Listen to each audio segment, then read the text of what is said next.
So let's say you found the skeleton. How would you tell it's a dinosaur? You personally, how would you decide?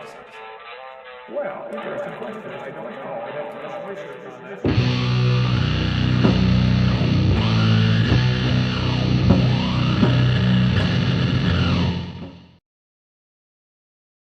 All right, we are back live with Kent with Bent. What is this, 24? I lost count. Yeah, 24. Yeah, I think it is 24. Let's see. So this is Kent with Bent 24, the Hovind Heresy, a special name request by TD Lane. Thank you very much, TD Lane, for that. It's also why we have a slightly different theme to our background than normal. So, yeah, we're doing the Hovind Heresy, and let's see. Also, be aware that today, after Modern Day's debate with Erica and Standing for Truth, I'm going to be having an after show for that debate. It is currently scheduled at 9, but it'll just be after the debate. I can't guarantee exactly when it's going to be. So please, her debate start. Well, it's 9 my time. So what was that, like midnight East Coast time? Something like that. That sounds right to me. All right, so yeah, please watch Erica's debate. It should be at, I think, 9:15 or something East Coast time, like 6:15 Pacific. So oh, drink from Mothra. We haven't gone over the rules yet, but we'll do it. Let's see. So today is going to go, after this, I'll just stream a little bit of gameplay. Looks like it's going to be Doom Eternal according to the poll on my other channel. Do that for a few hours, take a break, watch the debate, have the debate after show. I can't say whether or not Standing's going to come. I'll come by for it. He's more than welcome to. I'm going to make sure he gets the link, but there you go. So let's go over the drinking rules that we do not recommend that you follow. We do not recommend this in any way. However, if you want to play along, there are established drinking rules. Drinking rules go: we drink whenever Kent is just so stupid that we can't help it. We drink whenever Kent gets something right that he's not just quoting from someone else. And let's see, well, we drink whenever Godzilla or Mothra show up. And if it's Eric with Erica, we drink either when Eric says, tells a joke that neither of us laugh at, or if he directly rips off his father. I think we could, oh, there's Godzilla. Bet, do you want to adopt the joke no one laughs at? Yeah. Okay. We can drink to that. Yeah. Why not get alcohol poisoning? Well, actually, I'm making somewhat weaker drinks because I'm going to be streaming until like midnight at this point. This date's turned into a whole lot busier of a day than I had originally planned. So. And I'm the non-alcoholic version of this anyway. I have kombucha, I have water, and I'm going to have to get a bunch more stuff. So, all right. If you're like me and you don't drink alcohol, still play the game. It's true. All right, here we go. People say, no, wait a minute, aren't the fossils of similar animals found in the same layers? Doesn't that prove, evolution? Because reptiles are found in the same layer. Well, if there's any sorting of the fossils, it's not proof of evolution, that's for sure. Why is that for sure, Kent? I'm sure he'll tell us. No, I can't hear Kent now. You can't hear Kent now? No, we tested this, and it worked. Now I can't hear Kent. All right, sorry, guys. Give me a second. It might be one of those days. You hear him? Actually, the textbooks teach the layers are well sorted, and it's... Guys, we're gonna try to work on this. We're gonna hang up and call back? Yeah, hang up and call back. I'm sorry about that, everybody. Technical difficulties, apparently. Hooray. So that's always fun.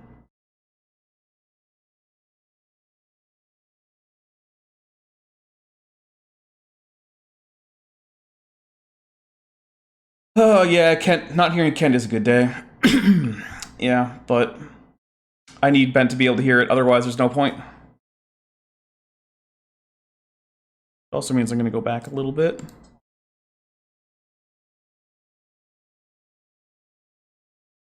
Oh, sorry, I don't know why this is happening, but...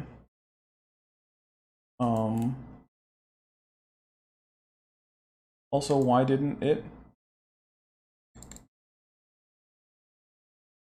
Because I can't start a call. Oh, goodness.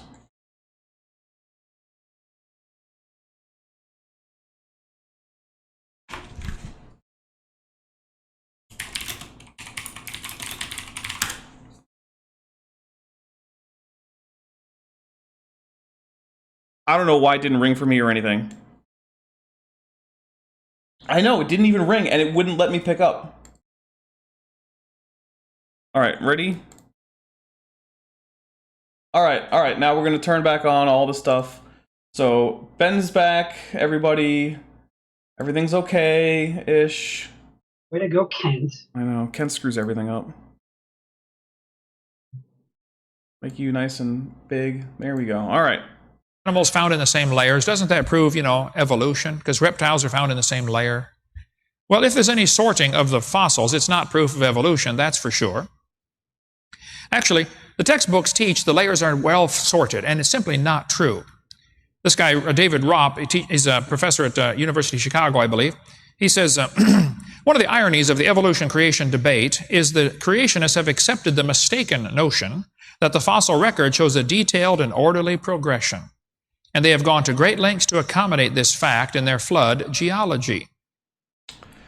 How much you want to bet that this guy is actually contrasting gradualism with punctuated equilibrium? I just don't understand that quote, because why would it be a mistaken notion that the fossil record shows what it's actually showing? Well, it's not as detailed as we would like, and the orderliness is sometimes exaggerated. But basically, I think what he's getting at is the fact that while at higher taxonomic ranks, like, orders or classes or things, we tend to actually have a pretty good, fairly detailed record of how these broad groups evolved. When you get down to, like, species, like, how did we get tigers and leopards and lions and jaguars and things? Well, it's a little iffier there. And he's probably, especially given when this was written at the height of the punctuated equilibrium debate, yeah, pretty darn sure that if we were to check up on this, we would find that Mr. Raup here was actually, or Dr. Raup, I don't even know, was actually talking about the difference between punctuated equilibrium and what it predicts for the fossil record, and gradualism and what it predicts. So, yeah, fossils are a myth. Yes. The layers are not in the orders they would like you to think they are. Niles Eldridge said, we date the layers by the fossils, and we date the fossils by the layers. It's circular reasoning. If there's any... It's not, though. See, that's the thing. The fossils are used as a quick way to tell you what part of the geological or time scale that you're working in. So, you find a Cambrian index fossil trilobite. Well, now you know roughly where you are. The actual absolute dates, as we've said before, come from things like radiometric dating, not from fossils. The fossils are handy signposts. It's like, mile markers? Yes. Do you use mile markers to measure the miles on a new road?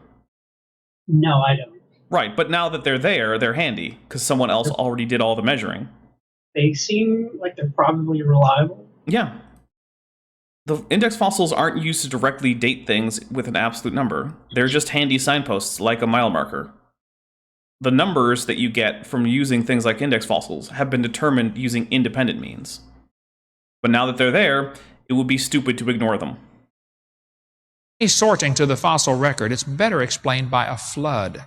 See, moving water in a flood situation does all sorts of interesting things. There's a phenomenon called cavitation. Hey, Kent Hovind is right about cavitation. That's a thing that happens. And it exists. Yep. It's true. It does exist. Yep. I know firsthand. Cavitation is a thing. Same. Which is what happened at the Glen Canyon Dam in Arizona. The water got moving too fast, and it sucked the sides of the rock right off the canyon wall. Within just about 20 seconds, it made an area the size of a basketball court, 4 feet thick, 4 feet deep, sucking rocks right off the side because of cavitation. There's another phenomenon called hydraulic plucking. As in addition to abrasion, moving water in the flood would pick up debris, and it's not just water moving now, it's liquid sandpaper. It's got gravel and rocks and mud and tree stumps and stuff in it. It's going to erode right through solid rock. Oh, so we get, big flood channels everywhere with nice straight lines and flowing curves that all go towards the same direction, very much unlike the actual canyons that we get? Yes, exactly. Okay. All right, I see where we're going. It's going to abrade over its the way world, through rock. Also, there's a phenomenon called liquefaction. Liquefaction happens when sand grains are pressed and then the pressure is relieved. If you go out to the beach in Pensacola, walk out into the surf and stand there knee-deep in the water and just stand there for a while.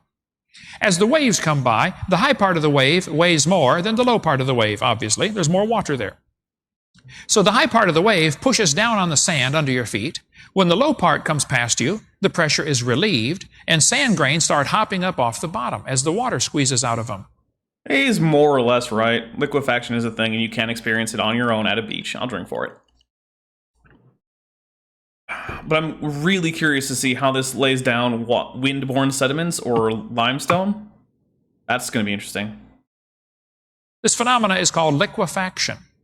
What would happen in a worldwide flood, as the earth is turning under the moon, you would get tides that would go up and down about 200 feet.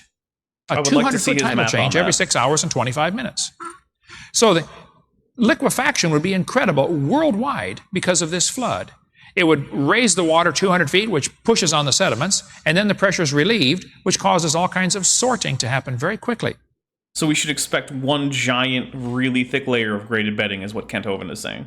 Everywhere. The whole world. Exactly what we don't see. I mean, it's nice that he's actually providing some kind of a model that can give us predictions. It's just too bad for him that all of his predictions are amazingly bad and already have been disconfirmed before he ever gave the seminar. But, well, I'm just glad / surprised that he still has a globe and not a flat Earth there.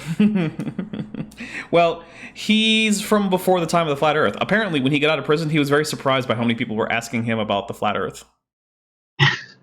Because he missed that whole rise of the flat Earth thing a few years ago. One guy took a giant aquarium and he put a hot water bottle in the bottom, a big rubber bladder with a bazillion little holes in it, and he hooked it to a hose.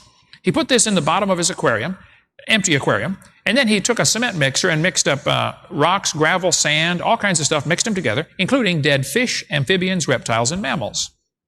Mixed them all together and dumped them in the aquarium.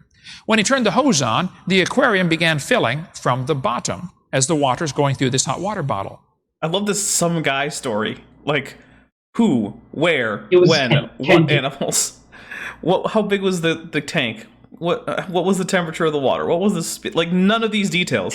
He's just going to tell you a story and like, okay, sure, Kent, I believe you. Just pretend this whole thing is just like he's describing a dream he had. It'll be as it lifts up from the water coming up, it's going to automatically lift things and they're going to fall back down, liquefaction, and they're going to sort themselves by density. He discovered as it filled the aquarium, it sorted everything in the order of birds, mammals, reptiles, amphibians. Well, that's the... Really? He had ground up birds, mammals, reptiles, and amphibians?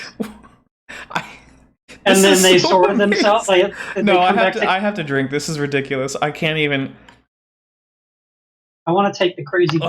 RJ, if you're out there watching this, this is what Kent uses as his source methods. Some guy one day filled up a tank with the corpses of all of, I don't know, he just went out into the woods and killed a bunch of the animals? What? Like, imagine trying to submit this as a paper.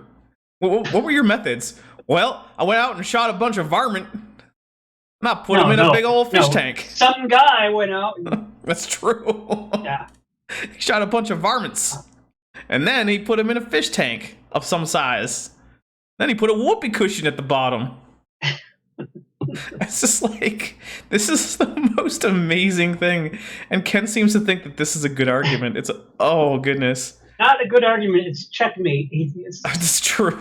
Checkmate, evolutionist. All right, guys, pack it all up. Young Earth creationism is proven correct by some dude who may or may not exist filling up a tank. The order they're going to tell you they have Yeah. evolved in. If you just remember the word farm, F-A-R-M, fish should be at the bottom. Fish, amphibian, reptile, mammal. That's what the evolutionists will say, how they evolved. Okay, that's an interesting thing. So here's what we're going to do. We're going to see if I can find some fish from high up in the geological column, if you will. So we're gonna just do a quick Google search for Cenozoic teleost fish, and we're gonna see what happens. Let's see. What do we got? Ooh, scholarly articles for Cenozoic teleost fish. List of marine fishes from the Cenozoic, Upper Paleocene, Middle Miocene localities of Southern European and Russia and adjacent countries. So let's see. Oh, look. We've got a large number of those fish that should be sorted all the way down at the bottom, but instead they're at the very top. Isn't that weird?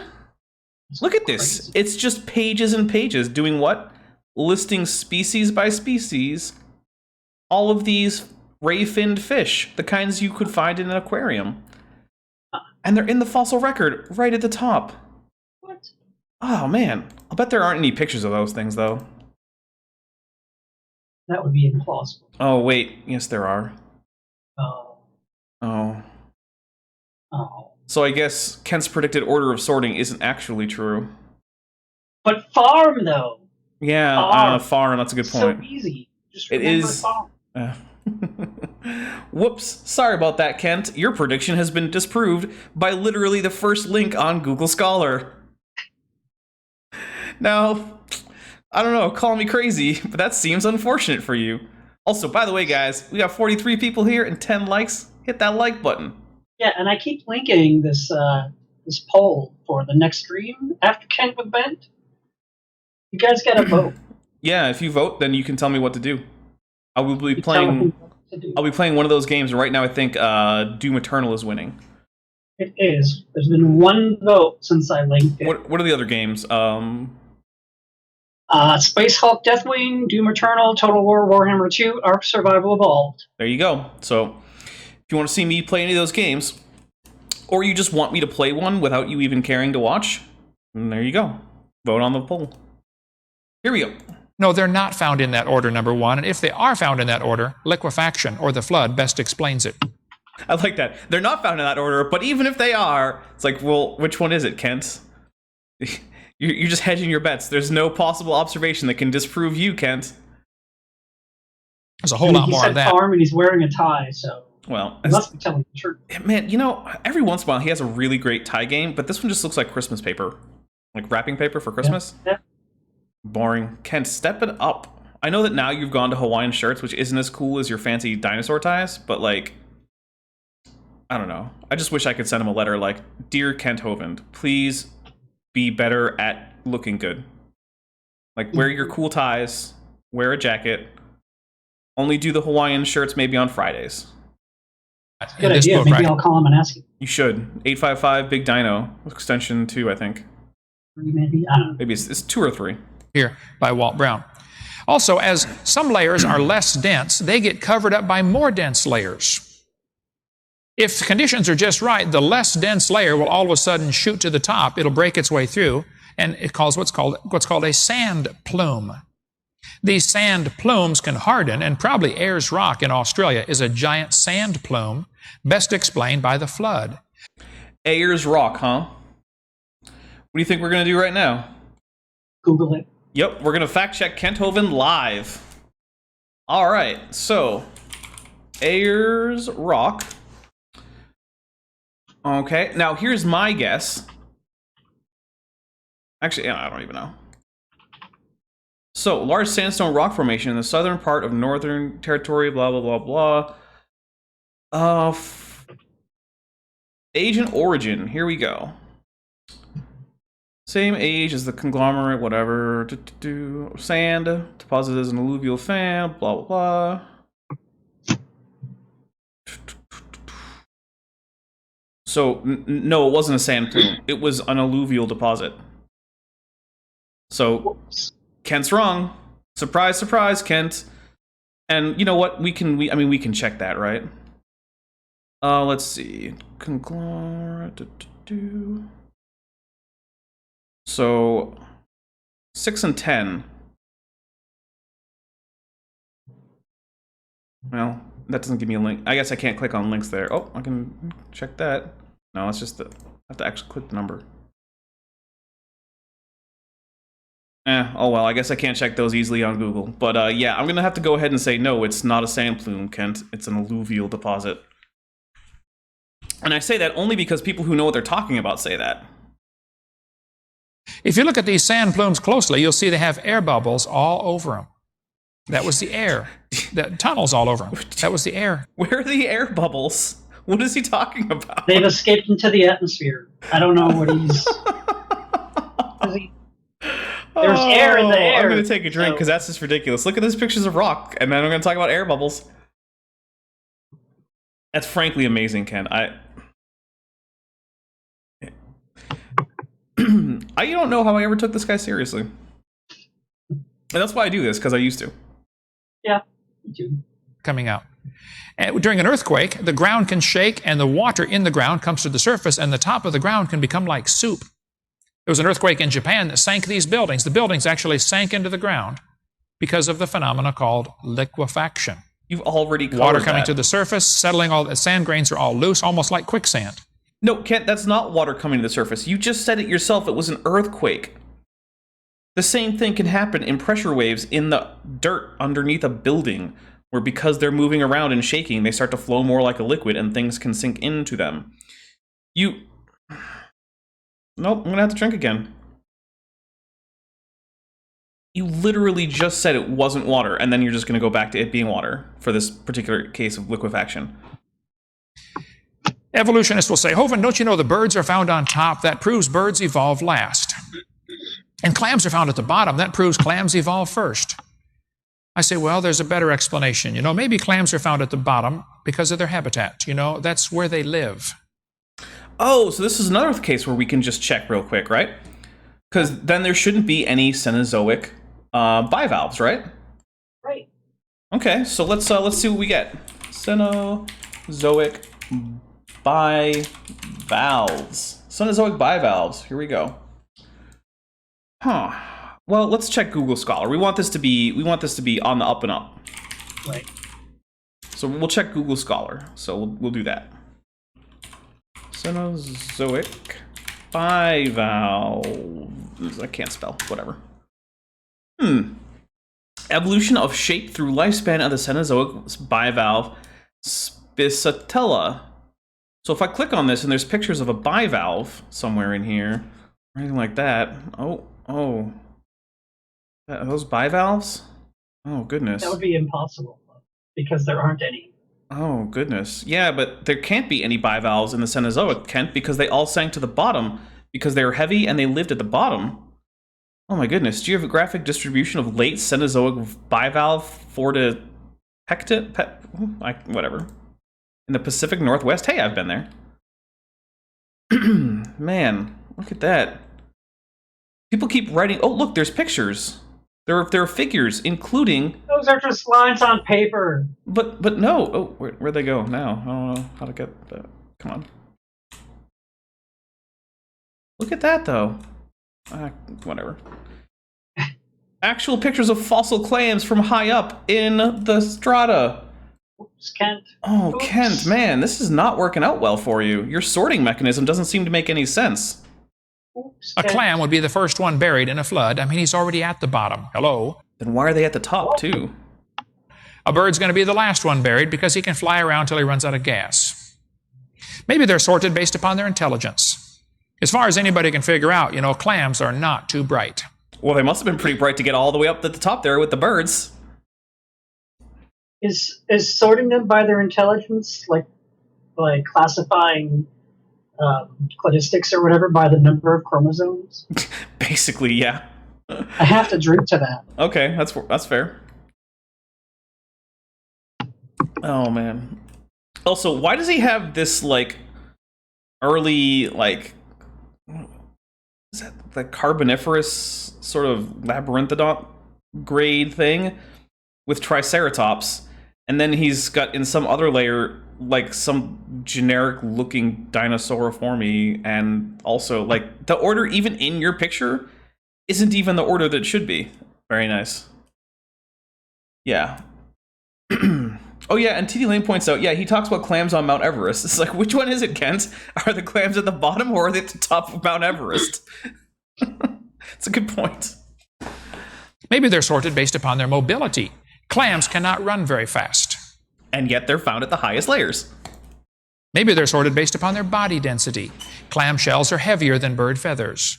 And yet, both are found at the very top of the geological strata. Very tippity top. So the sorting of the fossils, if there is any, is not explained by evolution. It's much better explained by a flood. For Godzilla. The Bible says the whole earth, the whole world was covered. All the high hills were covered. The mountains were covered. Then the waters assuaged, which means to drop down. Drink for Godzilla. NIV says the waters receded. No, they didn't recede, and they weren't wild animals. NIV got it wrong. The Satan version of the Bible. What is the functional difference between assuage and receded?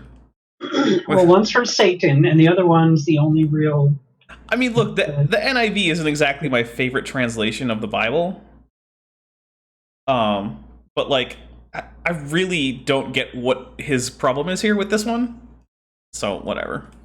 Twice in that verse. They were all perfectly tame animals during the flood. But the waters didn't recede. The waters assuaged. The Bible says the waters stood above the mountains. Psalm 104, verse 5 and 6. Hugh Ross teaches it was a local flood in the days of Noah.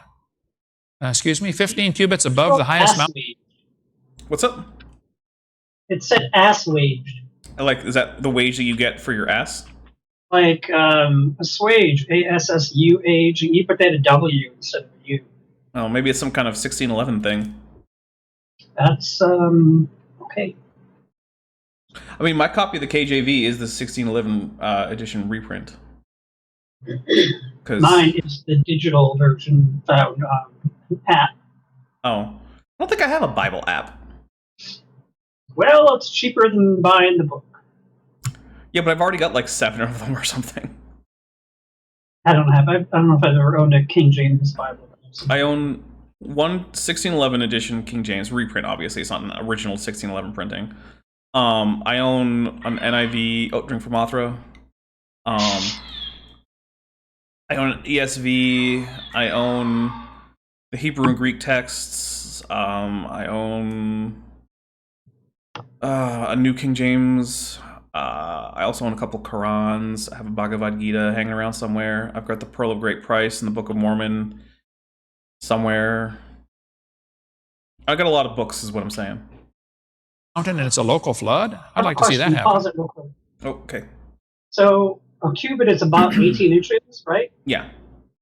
So 15 cubits right there in this little diagram. And then you do a little bit of math, and unless I'm doing the math wrong, that's 22 and a half feet. Are you saying his scale is off? Which would make his arc about, I don't know, like 2 to 3 feet tall. Noah had a what very I'm saying small is, none cubit. of this makes any sense at all, and I have to take one of these crazy pills and drink more drink. The Dapper Dino channel doesn't encourage drug use. Alright, yeah. Not to scale, maybe, is probably what he should have put there. But, yeah, he could have tried. He literally put 15 cubits in those arrows. Yeah, like, obviously that's going to be more than 15 cubits.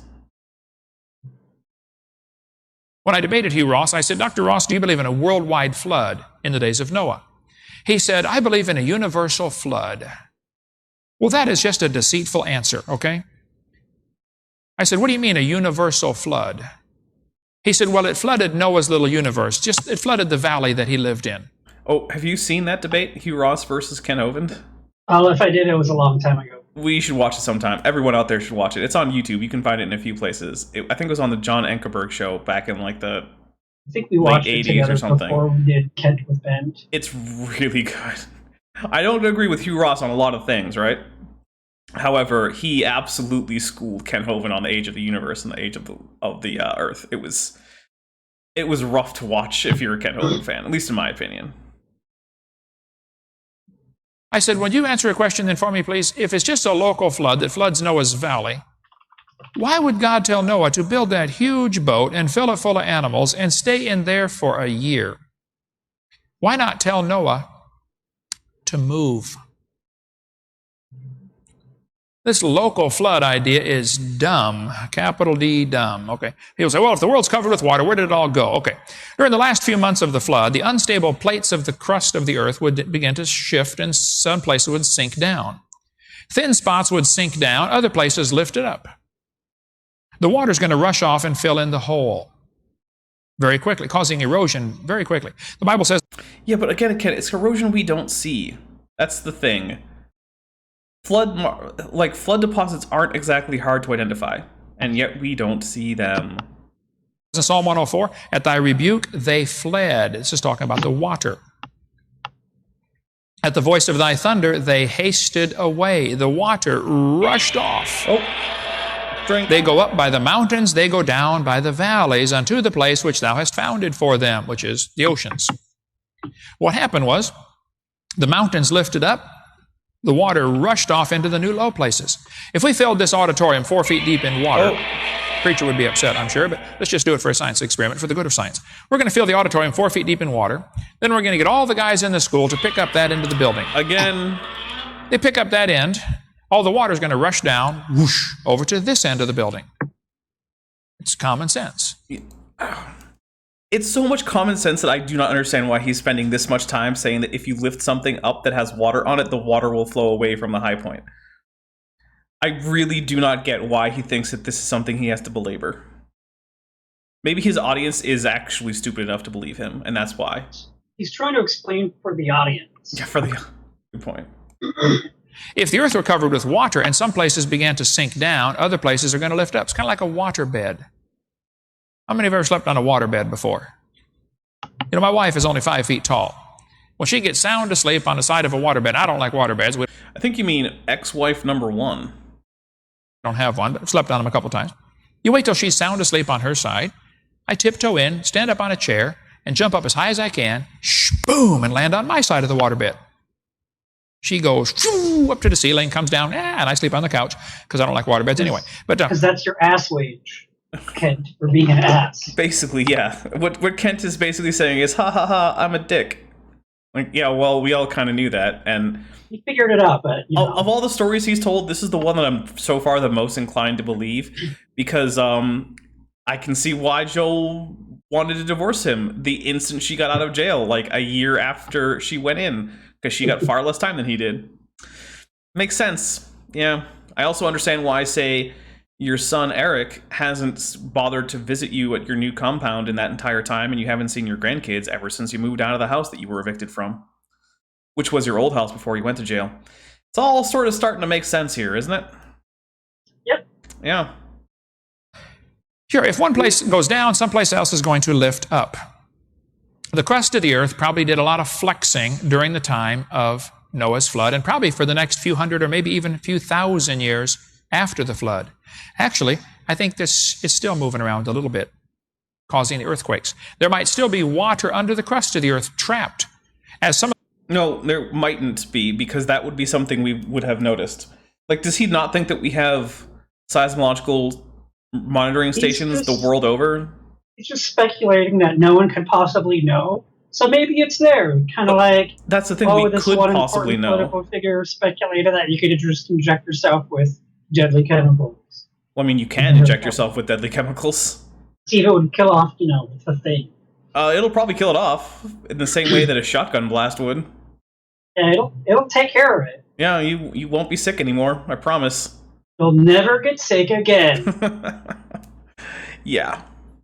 the water escaped during the hydroplate theory idea, the plate would settle down, trapping water under there. There are still huge areas of trapped water. Did you know there are underwater, at the bottom of the ocean, underwater thermal vents? There's hot water squirting up from the bottom of the ocean. Well, duh, where is it coming from? Inside the crust, Kent, not under the crust. It's not coming from between the crust and the mantle. That's where it's coming from. Inside the crust. Does he think that, like, if you go into a cave, you're suddenly outside, you're beyond the crust? Like, if I go to Carlsbad Canyon or cave or something, that I'm now below the crust of the earth? Like, do you think that's what he thinks? Doesn't it have to come from down lower than that? Yeah. There's still water in the crust of the earth, trapped down. In or under, Kent? No, I'm going to drink for that because he rings stupid and inconsistent. Down there. The ocean crust is pretty thin, about 3 to 5 miles thick. Continental crust is about 30 miles thick. Any earth science teacher can tell you that. That's been pretty well determined from, reading the S&P waves when earthquakes take place. So he does know that there are seismological survey stations stationed all over the world that we can use to do things like measure the crust. And so people would know if there were any large bodies of water under there between the crust and the mantle. He does know it. So he was just being dishonest as far as I can tell. The Earth is cracked up, I understand, and a bunch of plates are moving around, and they're still moving a little bit. Pensacola has 0 chance of an earthquake, according to this map. Some places have a real good chance of an earthquake. The cracks have been found, and they're still active, still moving. The Earth would be like a big water balloon. It would be floating, flexing up and down. Now, we're talking just a few miles. On an 8,000-mile Earth, a few miles of movement is close to 0 in scale here. The water would run off, causing enormous erosion canyons. Just south of Houston, Texas, they had a flood several years ago in New Braunfels, Texas. The water... Hold on a second. I want to pause on that little flood picture there. A big water balloon. It would be floating, flexing up and down. Now, we're talking just a few miles. On an 8,000-mile Earth, a few miles of movement is close to 0 in scale here. The water would run off, causing enormous erosion canyons. Oh, just south of Houston, Texas, they had a flood several years ago in New... Okay, there we go. That's what I wanted to look at. I want you guys to note the extreme lack of things like tributaries or switchbacks in this flood canyon. Yeah, notice how conspicuous by their absence such features are. Yeah, so keep that in mind. Okay. Nice, smooth, straightish lines. Braunfels, Texas. The water went roaring over as it flooded and overflowed its dam and caused incredible erosion. If you fly out west and just look at some of the erosion patterns, it's unbelievable how much erosion this planet has had. You see the 3 gossips here, the rock spires sticking up out of the ground, or the penguins, or go see the Arches National Park in Utah, or Bryce Canyon. You see these rocks sticking straight up out of the ground. They'll tell you it takes millions of years to erode all this stuff.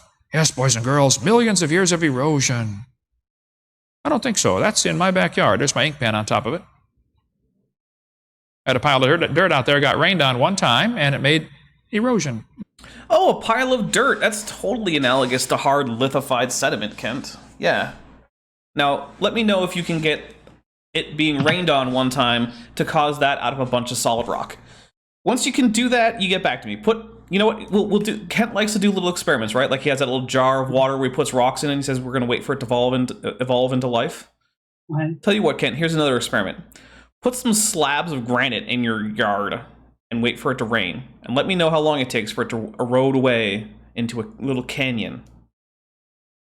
You can call me back. I mean, I've called you, so it's not like you don't have my number. Although maybe he won't, because apparently he needs my full name and picture and a copy of my birth certificate and a stool sample. Marks. Here's millions of years of erosion along a highway built a few months ago. Just from looking at that, I'm pretty sure that that's like clay or something and not rock, but what do I know? There's millions of years of erosion. No, I don't think so. I think that's my glasses sitting right there. Erosion can take place quickly. Wait, There's hold on. Something eroded and you can put your glasses on it, so that means it happened quickly.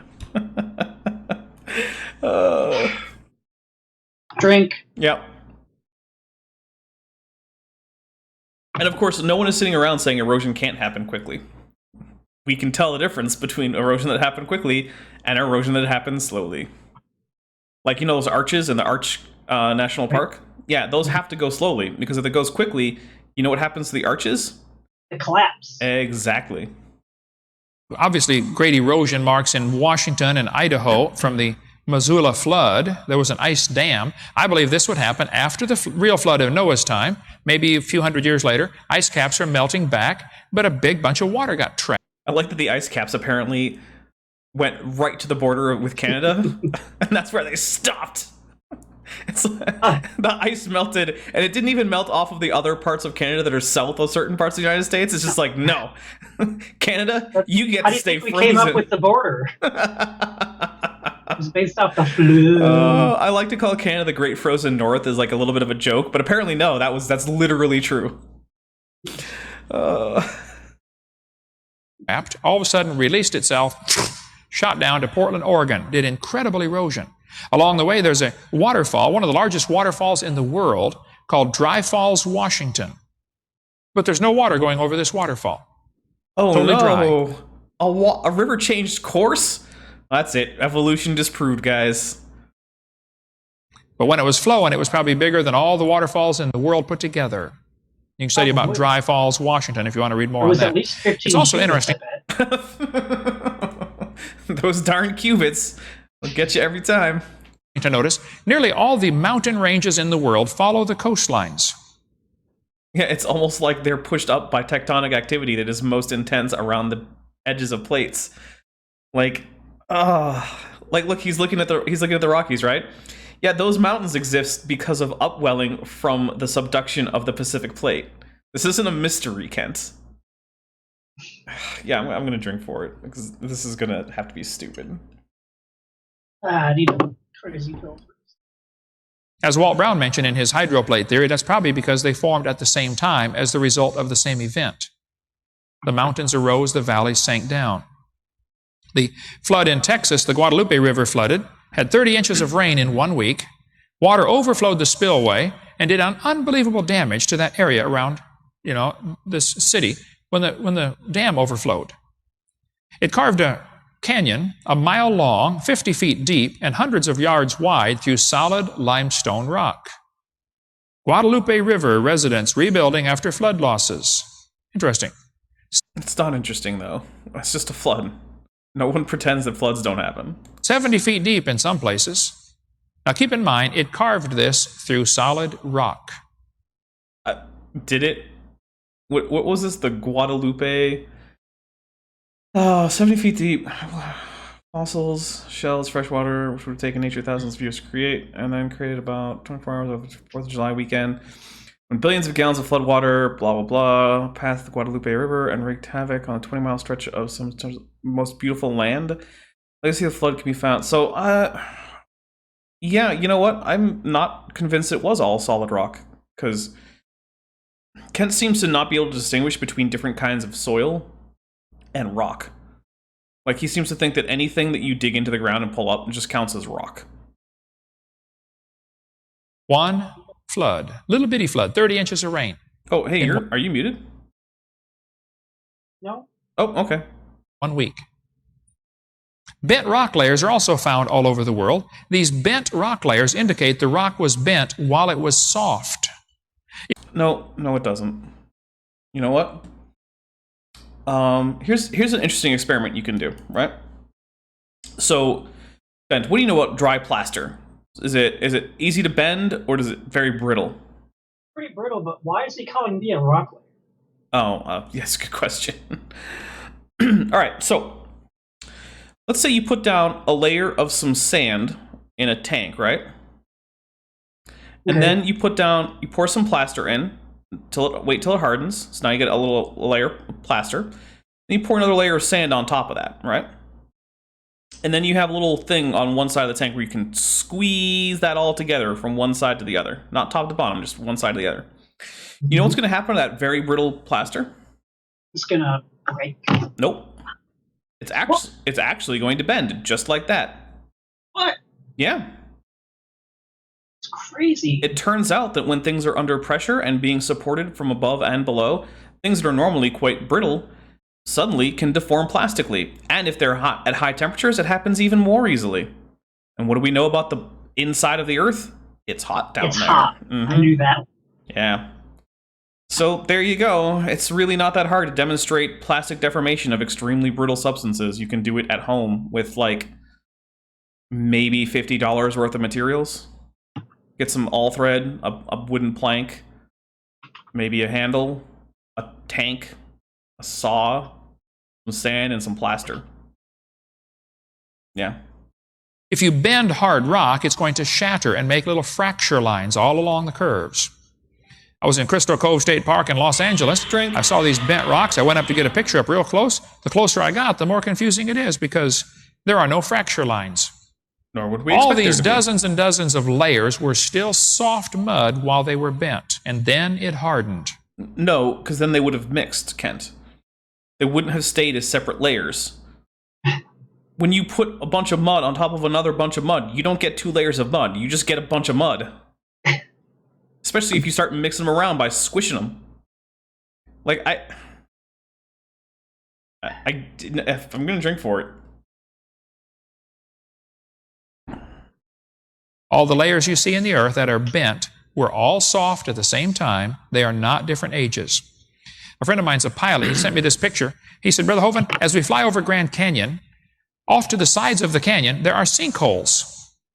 The water runs into these holes and goes down, who knows how far, and then squirts out the side of the canyon into Grand Canyon. Well, if it keeps eroding away that sinkhole, it's going to eventually wash out and make another side canyon. After the flood, in Noah's time, the surface would dry out first, leaving the inside still soft, muddy ground, which would slowly dry out. As it dries, it shrinks and contracts, causing wrinkling on the surface. Is he going to connect that to the sinkholes at some point? He's just telling a story. Okay. I think he forgot what he was talking about. As mountains lifted up, it would cause metamorphic rock to be formed. This formed, I believe, during and after Noah's flood. Skeptics say, well, wait, excuse me, now how did all these kangaroos get to Australia? Wait, metamorphic rock formed as sedimentary layers dried out? What? Is that what he's trying? I'm just trying to understand what he just said. Like, I don't even know how to turn that into a thought. You know, that was so confusing to me that I'm not even trying to understand it. Okay. I want to get a headache. I don't know how I'm going to manage to stream tonight for the after show. I'm going to be dead. I'm going to have to give Erica my stream key and say, sorry, Erica, I'm dead and you have to stream without me. Here's my stream key. Good luck. And why are they only there? Well, I believe after the flood was over, the oceans were smaller than they are today. Today, the earth is under 70% of it's underwater. I don't think it was that way right after Noah got off the ark. Yeah, because after a global flood, the thing you expect is there to be less water hanging around than there is today. That makes sense. Yeah, that's totally reasonable. There should be less water right after a global flood. Hey, this is all part of the Hovind theory. Okay. If you look at this map, you can see England and Ireland were part of France. If you lowered the water just a few hundred feet, everything would dry up in between England and France. Okay. That was probably the beach line way out there. You can see it from this satellite view. If you look very carefully, you can see that's England and Ireland there. Okay, so the continental shelf was the pre- or post-flood beach after floodwaters receded even farther back than they are today into who knows where. Is he going to connect this to the Ice Age? We'll find out. You can see under the water and see the beach line where it used to be. The water is really very shallow along there. Between Alaska and Russia, the water's only 60 feet deep, about from here to that pole. 60. If you lowered the oceans 60 feet, Russia and Alaska would be connected. If you raised the oceans, America, all of Central America would flood. If you raised the oceans just 10%, this is what America would look like. One little island over in Appalachia and all the rock. Oh, hey, it's like the Western Interior Seaway that we see in the actual fossil record, Kent. Neato! Thanks for helping confirm real science. Rocky Mountain area, and that's it. All of central United States would be flooded. Did you know Chicago is only 600 feet above sea level? Not off the top of my head. 600 feet. Wait, let's check that. We might have to drink for it. Let's see, we got Chicago elevation. 597 feet, that's close enough. I'll give him that one. It's sinking then. Uh-oh. It's 2 cubits shorter than he said it. Cubits. Yeah, good job, Kent. Also, by the way, we got 53 people here. Hit like, people. It really does help, actually, a lot. You know, from here to the stop sign, 2 football fields. That's how high Chicago is above sea level. If you lowered the oceans a few hundred feet, Florida would be huge. Cuba would be annexed to Florida. I believe during the end of the flood, Cuba would be next to Florida, as if it isn't already. Okay, Kent. as the oceans filled in, everything got stabilized, and then the ice caps melted back, raising the ocean levels even more. Probably the Atlantic Ocean got too full and spilled over into the Gulf of Mexico. Okay, hold on. So the floodwaters recede, and they, for some reason, freeze into the ice caps that are gigantic at the time, apparently stretching all the way down to the literal actual border between the USA and Canada. Because God hates Canadians, I guess. Or maybe he just hates the land? I don't know. But why? Why is this happening? I don't think Kent's going to tell us. We'll cover more on that in a minute. Pensacola Bay and Mobile Bay are about 7 feet deep. You can stand up just about any place out there in Pensacola Bay. If you lowered the waters a few hundred feet, Australia would be connected to Vietnam. The water between Vietnam and Australia is very shallow. So the kangaroos, people say, how did the kangaroos get to Australia? They hopped. Yeah, but Kent... Oh, God, I'm going to drink. The question isn't really just how did kangaroos make it to Australia. It's why is the fauna in Australia so distinct when there's no particular ecological reason it needs to be distinct? Why aren't there any placental big cats in Australia? Why is it that the only placental mammals other than bats that live in Australia have come very recently with humans? Why is that? Why didn't any of the Australian marsupial animals manage to get anywhere else? Why aren't there any thylacines in Japan, Kent? That's the thing. It's not just a question of how could kangaroos physically move from the Middle East to Australia.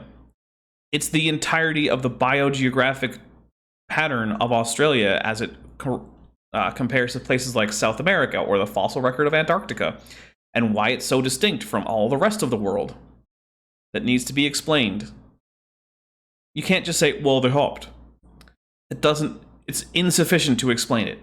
Your model is severely lacking. That's how they get everywhere. See, kangaroos and wombats and koalas are non-aggressive. I mean, compared to tigers, they're just not.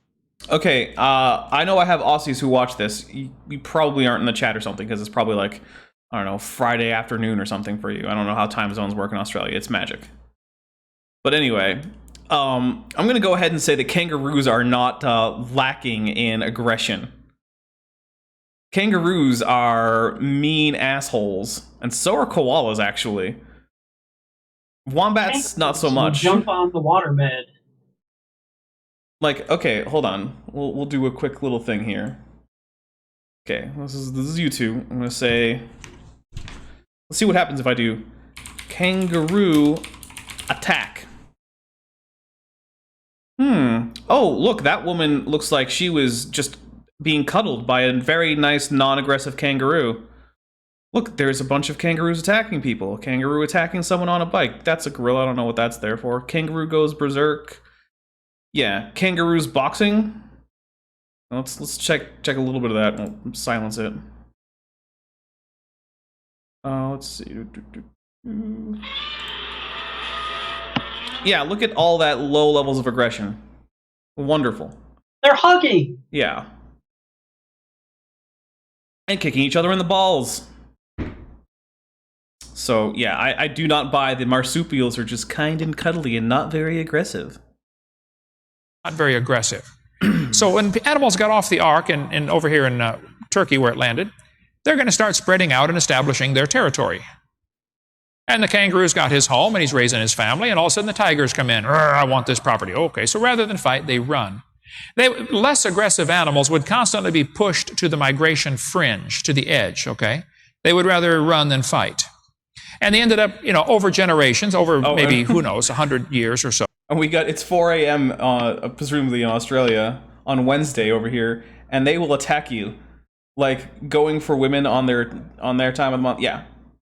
Yeah. Kangaroos are vicious assholes. And yes, koalas can give you the clap. Oh, drink. Oh, they keep spreading out, and those that don't run get killed, and they end up in Australia down here. But at the same time, while they're being pushed to the edge of the migration fringe, The water's coming up because the ice caps are melting back. And as the ice caps melt back, the water comes up, and all of a sudden, Australia is protected. It's now an island, where it used to be part of the mainland. And they just got as far away as they could get from the tigers, and then that's where they got stuck. Yeah, and Tesla Ranger points out, so the Middle East should be full of, like, the most aggressive animals, right? Like, all of the most vicious animals in the world should be concentrated right around there, and the farther you get away from the Middle East, the nicer everything should be. You know, that's why South America doesn't have any horrible, aggressive, big cats or anything. Right. Everything is nice and kind. There's no chance you're going to get eaten by any kind of wild animals in the jungles of South America. In Australia. And we have a continental shelf today because of the ice melting back, adding depth to the oceans. If the Earth was shrunk down to the size of this globe, you couldn't even find Mount Everest. You ever see those globes where you can feel the bumps on them, you can feel the mountains? That's baloney. They have to greatly exaggerate those mountains. Hey, he got that right. That is true. Good job, Kent. If you shrank the Earth down to the size of a cue ball to play pool with, the Earth would be rounder and smoother than the cue ball. Yep. A 5-mile mountain on an 8,000-mile Earth is insignificant. We talked about raising the oceans greatly changes the shapes of the continents, and so does lowering the oceans. I think these erosion marks happen, these erosion canyons and things happen after the flood. Minneapolis, for instance, is 670 feet above sea level. Well, the Mississippi River runs from Minneapolis to New Orleans. It's about 1,150 miles away. As it runs, the Mississippi drops 670 feet in 1,150 miles. Godzilla. That's 7 inches every mile. The Mississippi has to run a full mile to drop 7 inches. Very low slope, very gently moving, generally. I mean, yeah, okay, he's broadly right. Yeah, the Mississippi is a fairly slow-moving river. Great, I've been over it. He's right. Drink. Well, I'm starting to run low on this drink. I might have to get another one soon. If you built a dam across Grand Canyon, a really big lake would fill in. I was just not going to go anywhere with that. Just switching to the Grand Canyon. Okay. Behind it. Textbooks say over millions of years the Colorado River carved Grand Canyon from solid rock. I don't think so. I've studied Grand Canyon pretty actively. Grand Canyon had to form as a result of enormous erosion, as we covered on video 4. And you. Yep. I like how he says I've studied the Grand Canyon actively. I think what he means is he's taken trips to go look around. Saw on Walt Brown's hydroplate theory video clip there. Grand Canyon is kind of puzzling because the river loops back and forth, but it also has steep sides. Now, a looping river like the Mississippi is usually indication of, low slope, gradually sloping ground, so the river loops back and forth. Hey, he's right again. Maybe he was making a point with the Mississippi. Steep sides usually indicates a fast-moving river on high slope. Sometimes. Grand Canyon has both. Steep sides and loops and meanders. And the evolutionists will say, wow, I wonder how that river made that canyon. The river didn't make that canyon. The flood made Grand Canyon. Then why? You just said slow-moving water has loops and meanders. Are you going to explain how the fast-moving floodwaters created the loops and meanders, Kent? Or are you just going to point out your unsubstantiated claim that the sides of the canyon are too steep to have been formed by a river, even though we see them expanding because of the river right now? I don't know if you guys know this, but the Grand Canyon is still being carved. What happens is the water will carry away the lowest bits of sediment, right? But what that does is it actually erodes the support for higher layers of the canyon wall. And so when enough erosion has taken place at the bottom in some area, rocks will break away at the bottom and fall into the river, and then again be eroded away slowly by the river. But that weakens support for higher levels. And so when enough rocks have broken away from the bottom, rocks will break away higher up. And so it's a very slow process of the whole thing. It gets broken away in chunks every once in a while. If you were to sit around at the Grand Canyon long enough, you could see rocks fall from any given height. And that's how the canyon expands to this day. The Grand Canyon is getting both wider and deeper right now. I know, it's amazing. Very, very quickly. One catastrophe can really rearrange the real estate. In 1964, there was an earthquake in Alaska that dropped sections of neighborhoods down 40 or 50 feet. I was at Turnagain Heights preaching up there, I'm going up there again this September to Anchorage, Alaska. The incredible damage done just in a few seconds to that community. When Mount St. Helens blew its top, the whole north side of the mountains slid down into the valley. My sister lived up near there when it happened. This whole top of the mountain slid off to the side, uncorked the volcano, and steam and ash came shooting out of the volcano at about 100 miles an hour. This ash cloud covered the countryside. My sister got about 6 inches in her yard. 60-some people died as a result of Mount St. Helens blowing all this ash and steam all over the neighborhood. Yeah, it's a more or less accurate description of Mount St. Helens event. I'll drink for it. Some of the ash landed in New York City. Most of it landed in this pattern you can see here on this map. I hope he wasn't trying to imply that that car, almost entirely covered in yellow ash, was from New York City, because that looks more like a still from Escape from New York than an actual photo of the aftermath of Mount St. Helens in New York City, but what do I know? Mount St. Helens, the day of the devastation, there was pyroclastic flows that flowed where the red is indicated there, mud flow deposits where the brown is, debris avalanche deposits, lateral blast, just a blast of steam and energy coming out, knocked trees down in the light brown area there. And Mount St. Helens was a small volcano by volcano standards. Nothing like Krakatoa in Indonesia.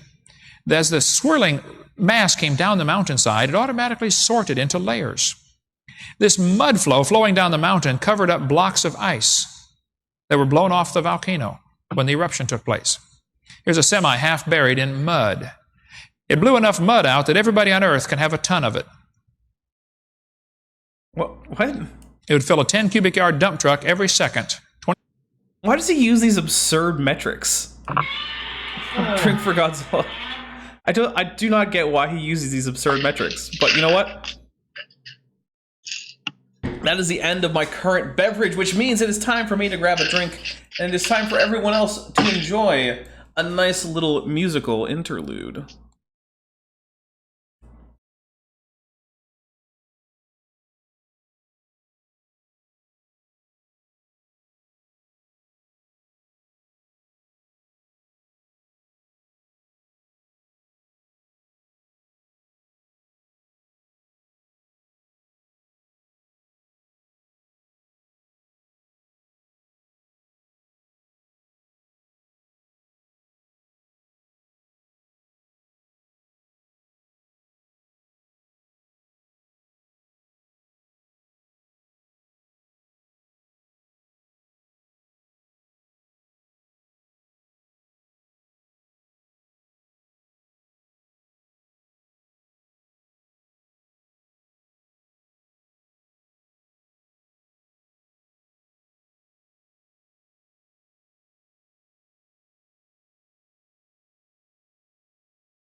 All right, we are back. I don't know where this... Oh, there's the screen. Bent is still gone a little bit, so we'll give him a couple seconds to get back here. But,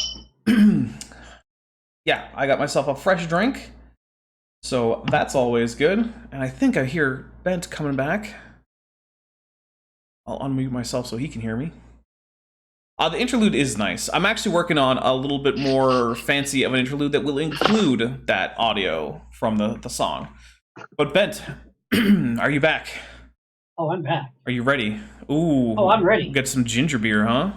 Cock and bull ginger beer. All right. Well, that reminds me. Remind me to send you that video about making a ginger bug. Oh, yeah, I forgot about that. Yeah. Gotta remind me. All right. Well, let's keep going with this just ridiculous thing, which actually... We might be actually on pace to get to the point where he just starts preaching at us. So, oh, drink for Godzilla. Which means the next Kent with Bent might actually start Seminar 7. 24 hours a day for 600 years. That's how much mud was moved out of that volcano. As the mud flowed down, it flowed over blocks of ice that were as big as a house because they were blown off the volcano. It used to be covered by glaciers. Beautiful, beautiful mountain. I mean, were they glaciers or was it just snow-capped? I don't really know or care. I'm just like, I've never seen a picture of Mount St. Helens that looked like it had glaciers, but sure, whatever, Kent. These blocks of ice under this hot mud exploded, making erosion pits. This happened in a few seconds. Now, some teacher's going to bring his kids here someday and say, boys and girls, you see this erosion along the side of this pit? This took millions of years. No, no one's ever going to say that, Kent. Ever. Ever, ever. Because we know what erosion rates are like through volcanic deposits that are fresh. We can tell the difference between fresh deposits and deposits that are millions and millions of years old. You can test the age of them. Drink for Godzilla. No, teacher. My daddy saw this happen. Took about 50 seconds. The landslide of May 8th buried the river and the highway to Spirit Lake to an average depth of 100 feet. It also buried most other drainages in the 23 square miles of the upper Toutle Valley and plugged the river's mouth. For 22 months, the water had no established path to the lower waterway. Then on March 19th, 1982, an eruption melted a large snowpack that had accumulated in the crater over the winter. The waters mixed with loose... You know what? I'm just going to say, I just got... my dad tried to call, and I'm going to talk to him later. I just want everyone to say hello to my dad, who did not know that I was on air, because how would he? So, say hi to Mr. Dino. I'm going to say, like, I don't even know what I would call him on this channel, but hey, Dad. Call him Dad. If you're watching, sorry that I couldn't get back to you, but yeah, I can't really do a video call right now. Sorry. I'm doing a video call with Bent Hovind, no relation, and 52 of my closest friends. Material on the slopes of the mountain created an enormous mud flow. In 9 hours, while no one watched, happened overnight, the mud flow carved an integrated system of drainages over much of the valley and reopened the way to the Pacific Ocean. The drainages included at least 3 canyons 100 feet deep. Oh, hold on. We actually have hi Dapper. We got hi Mr. Dino, hi Mr. Dino, hi Dapper Dad, hi Dad, hi Dapper Dad. I'm gonna have to send him this. I'm gonna have to find out when this is and send it to him. Hi Mr. Dino, hello Dad Dino, hi Dappy Daddy. Yeah, my dad knows what I do online. He's seen a few of my videos. I think he might technically be subscribed. I don't really know. But yeah. So I'll make sure to get the timestamp on this and send it along to him. One is nicknamed the Little Grand Canyon of the Toutle because it's a 1/40th scale model of the Grand Canyon. The water was backed up behind the mudslide. When it got too deep, it went over the top. Carved out canyons in a hurry. One canyon is 1,000 feet wide, 140 feet deep. Okay, but can you give us an aerial shot to see if it looks like the Grand Canyon? No? Let's see. Toutle Canyon, I believe, is what it was called, right? That's one of the things he said. Toutle Canyon. So here's what we're gonna do. Toutle Canyon? Is that a thing? Toutle Canyon?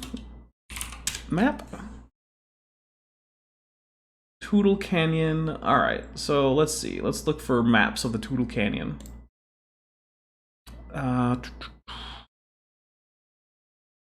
I don't even know if this is actually the right thing. Maybe it's Toutle Canyon?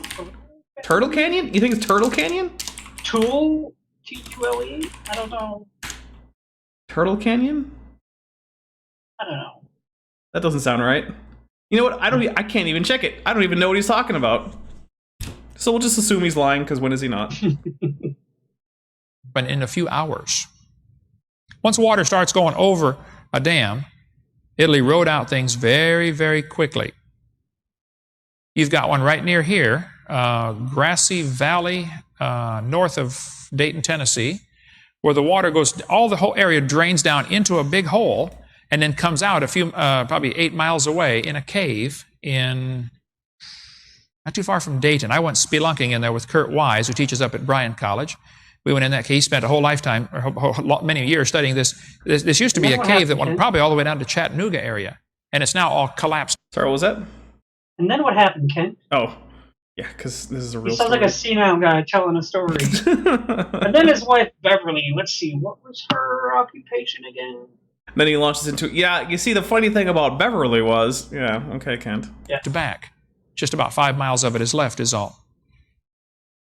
If you go to Georgia, south of Columbus, Georgia, there's in a town called Lumpkin, Georgia, there's a huge canyon area there. It's a state park. This great big canyon And this is the grainiest photo ever taken of it. area started as a result of, they think, of the Methodist Church not putting gutters on their building back in 1830, and it started causing a little gully, and the gully got bigger and bigger and bigger, and now it's several hundred acres of eroded ground, started it since 1830. When you go down into the canyons near Mount St. Helens, you will see erosion. It was incredible there, and Oh, hey, that's actually a pretty good picture where I don't see anything that looks like the Grand Canyon. it has the sides of the canyon are stratified, nice, neat layers. Are they? Because I don't see any nice, neat layers in the pictures you're showing me, Kent. I don't see any layers at all. They say, now wait a minute, all this mud flowed in here at one time. Oh, there you go. There's some quote-unquote stratification. But you know what the problem is? Bent, do you know what the problem is? You just say it. Okay. Why don't you say it for the audience? For the audience?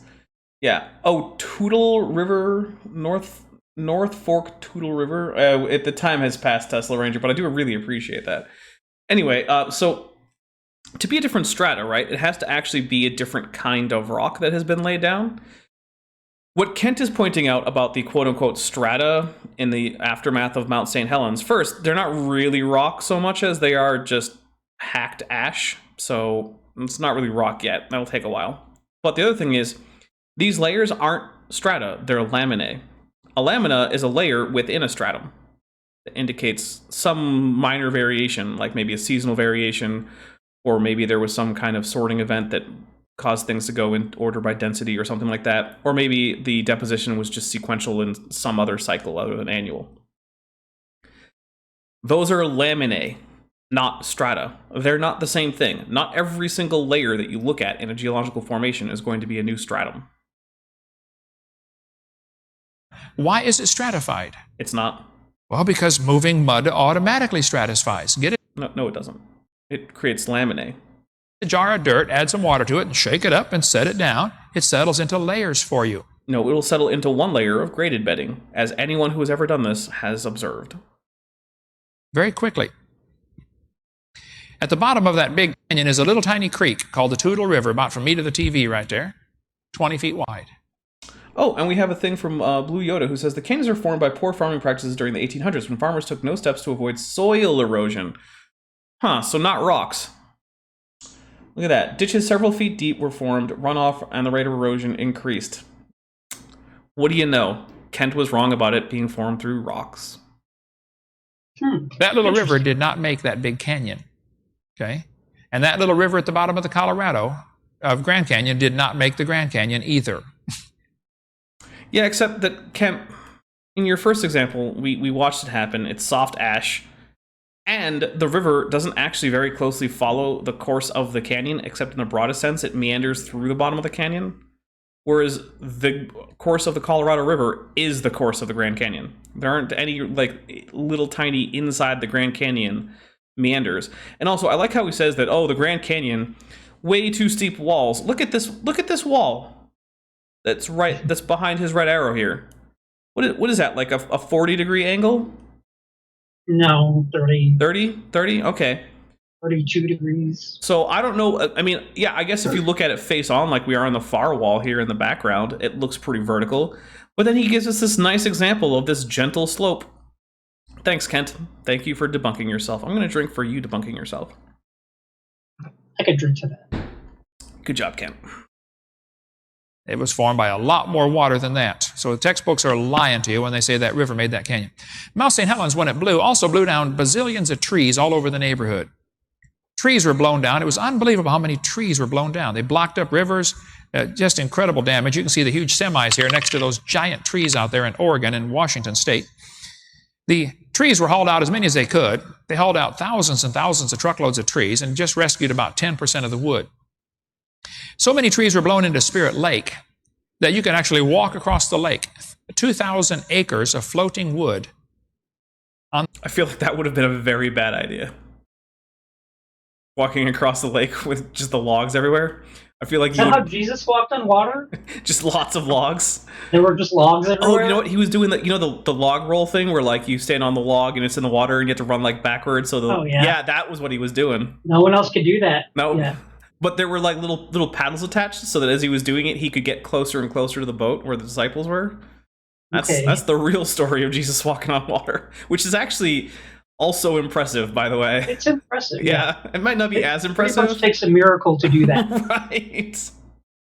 The lake, on Spirit Lake. Credit where it's due. Scuba divers went under this floating log mat and noticed something very interesting. Some of the trees are floating in the upright position.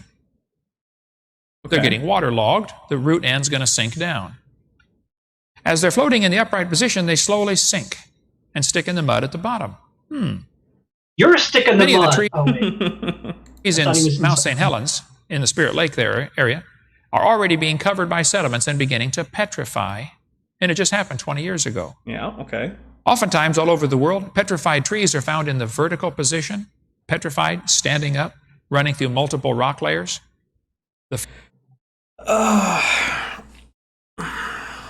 See, the difference is, Kent, I know what you're talking about, right? Because, I mean, I've seen you do this speech before. It was on a previous Ken event. Yeah, and so you're talking about 100%. things like the petrified forest in eastern Arizona, right? Which, by the way, we should go to sometime, Bent. All right. How about tomorrow? Maybe sometime after the virus. Okay. Some other tomorrow. Right. And the thing is that in these other deposits that he's talking about, because he's trying to explain the quote-unquote polystrate fossils that you get in places like petrified forest.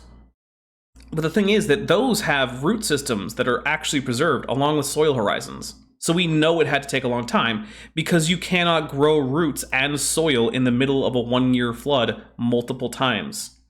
We know the trees grew in situ there because their roots penetrate through the top layer of that particular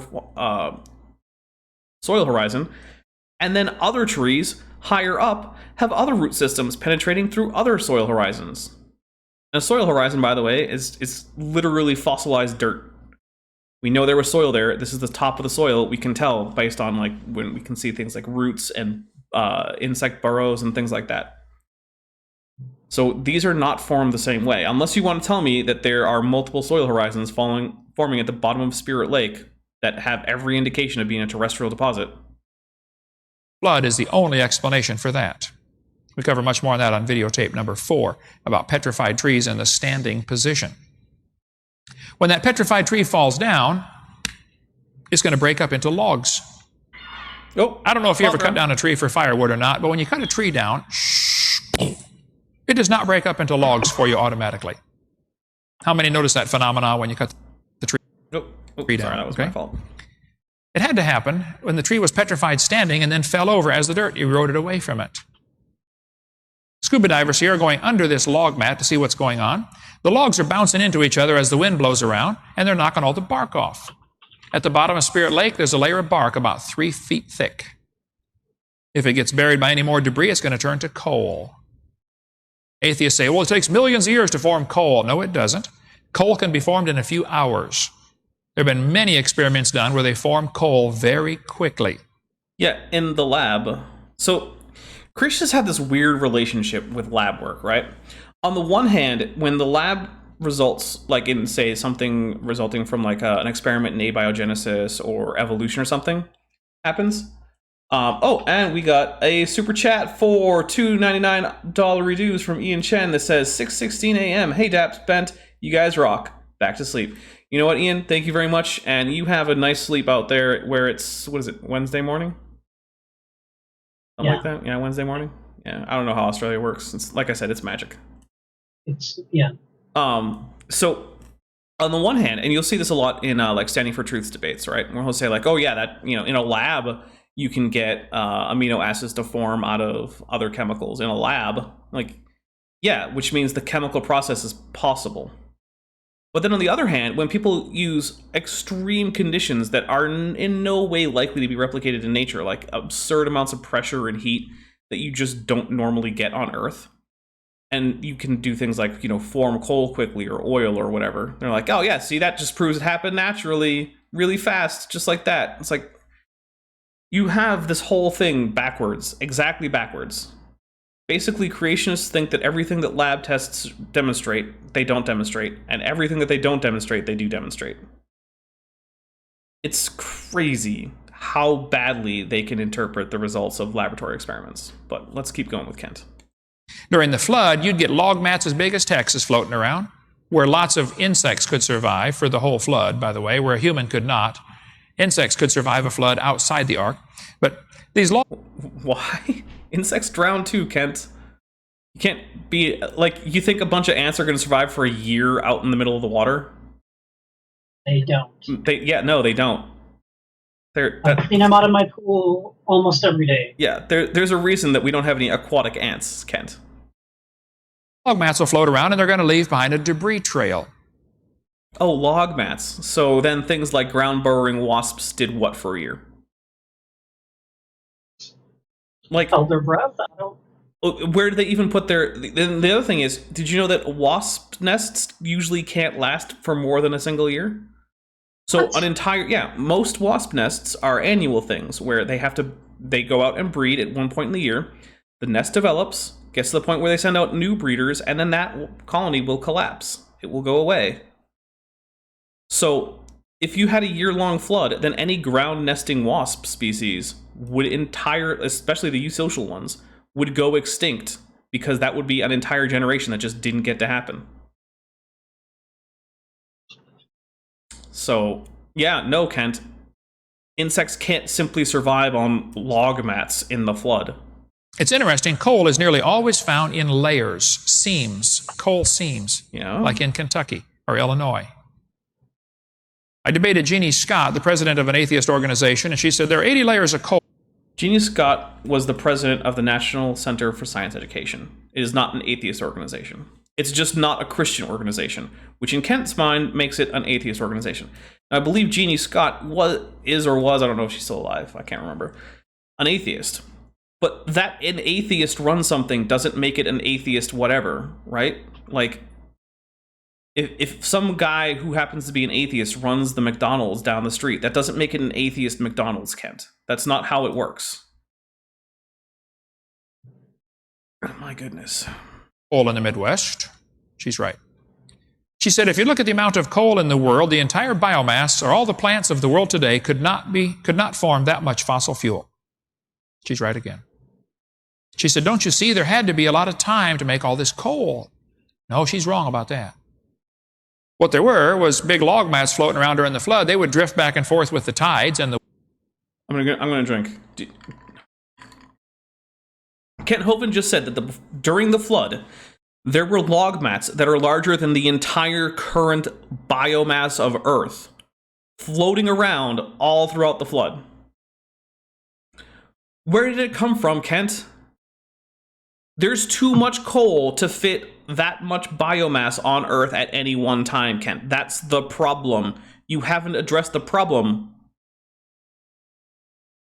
Wind, and they would leave behind debris trails separated by sediments, and then debris trails of logs and wood and bark. And you can get 80 layers of coal in one flood. There's a coal mine in Montana. The coal is 200 feet thick and covering 10,000 square miles. In the roof of one coal mine, they find dinosaur tracks. They're digging out the coal, and they look up at the ceiling, and there are dinosaur tracks in the ceiling. I am skeptical that is in coal, and I am also skeptical that that's a dinosaur track, but I don't know. Did they walk on the ceiling? Kenilworth coal mine. Let's see what we can do. Let's see if we can actually get dinosaur tracks. So, Kenilworth coal mine dinosaur track. Let's see.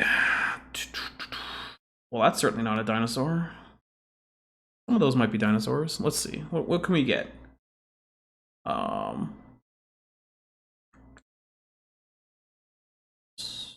Coal mines, footprints of dinosaurs, tracks. Is there actually any? Oh, search instead for Kenilworth with however I spelled it.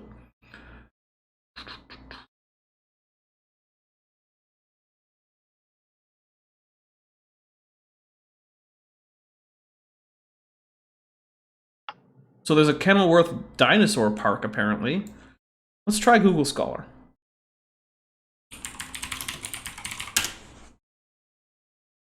Okay, so we'll do Kenilworth coal dinosaur. Let's see. The science of Harry Potter, how magic really works. Let's try it with one N. Okay, because yeah, apparently I spelled it wrong. Let's see. Coal mines as localities for studying dinosaur trace fossils. All right, well maybe. Let's see what we get. Okay, dinosaur footprint casts have been observed at 3 major horizons within coal mines in Upper Cretaceous. Okay, so unsurprising, Upper Cretaceous coal mines. Yeah, near Utah. 1 mine floor, the mine roof, and sediment above the roof. Seen only in rockfall areas. Carbonaceous sandstones on the floor were for. Oh, so it's not in the coal, by the way, Kent. It's in sandstone. Yeah, there's a surprise. Oh, drink for Godzilla. Yeah, so I'm gonna have to say that Kent seems to be implying that the dinosaur tracks are in the coal. Unsurprisingly, that's not true. Well, during the flood, the dinosaurs were walking around probably in shallow water, stepping on all this debris, this rotting wood, and left their tracks behind. It got filled in by sediments right after they got there. Okay. So here's the scenario Kent is laying out. We have soft, muddy water during the flood, under the water, where dinosaurs are walking underwater. Exactly. Then trees and more mud come in, and the dinosaur tracks get immediately erased because when you put mud on top of mud, you just get more mud. Right. And then the trees turned to coal, and then more dinosaurs walked on it, and then more mud came in, again erasing the tracks. But instead of erasing the tracks, it didn't erase the tracks for reasons unknown. Exactly. Okay. I just wanted to make sure that I had the Kent Hovind theory about dinosaur tracks in Kenilworth right. Petrified trees and... Chesh is here. Chesh, how did your stream go? I'm sorry we were counter streaming. I that was not intentional on my part. But what up, Chesh? If you want in, you can come in. Alabama are standing up running through 2 different coal seams. Oftentimes...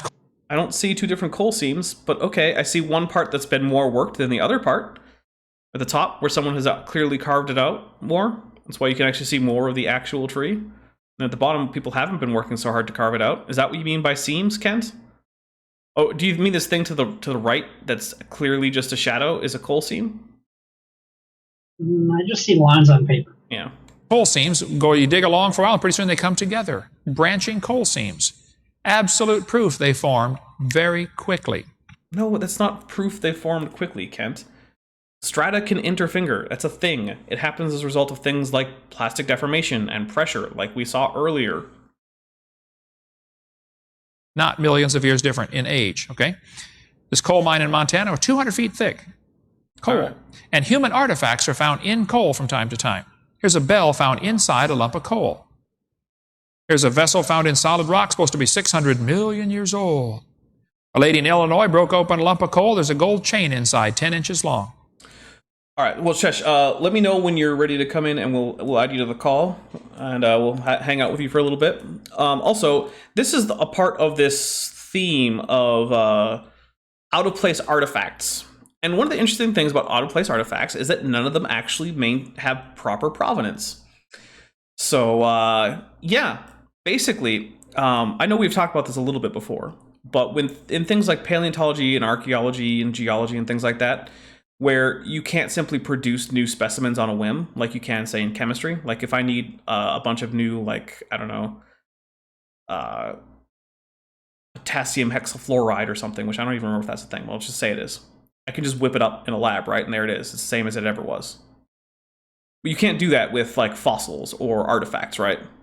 So in order to make sure that what you're doing is proper and that this is a real artifact and it's really from where you say it is and it's found in the situation you say it was found in, what you have to do is give people an exact information about where you found it, when you found it, so that they can go and find the exact spot where you found it to know that what you were doing was correct. None of these ever have that. All these stories go around like, oh, I was digging in the mine one day back in 1803, and I found a lump of coal, and I broke it open, and out fell a bell. And I said it's true because some dude signed it. It's notarized. Look. Like, no, that's not how any of this works. So, yeah. That's the problem with all of these out-of-place artifacts. None of them have proper provenance. So I'm going to see if I can add... let's see. Cheshire Vic. Just add her to the call. We'll see what happens. Maybe she'll come in.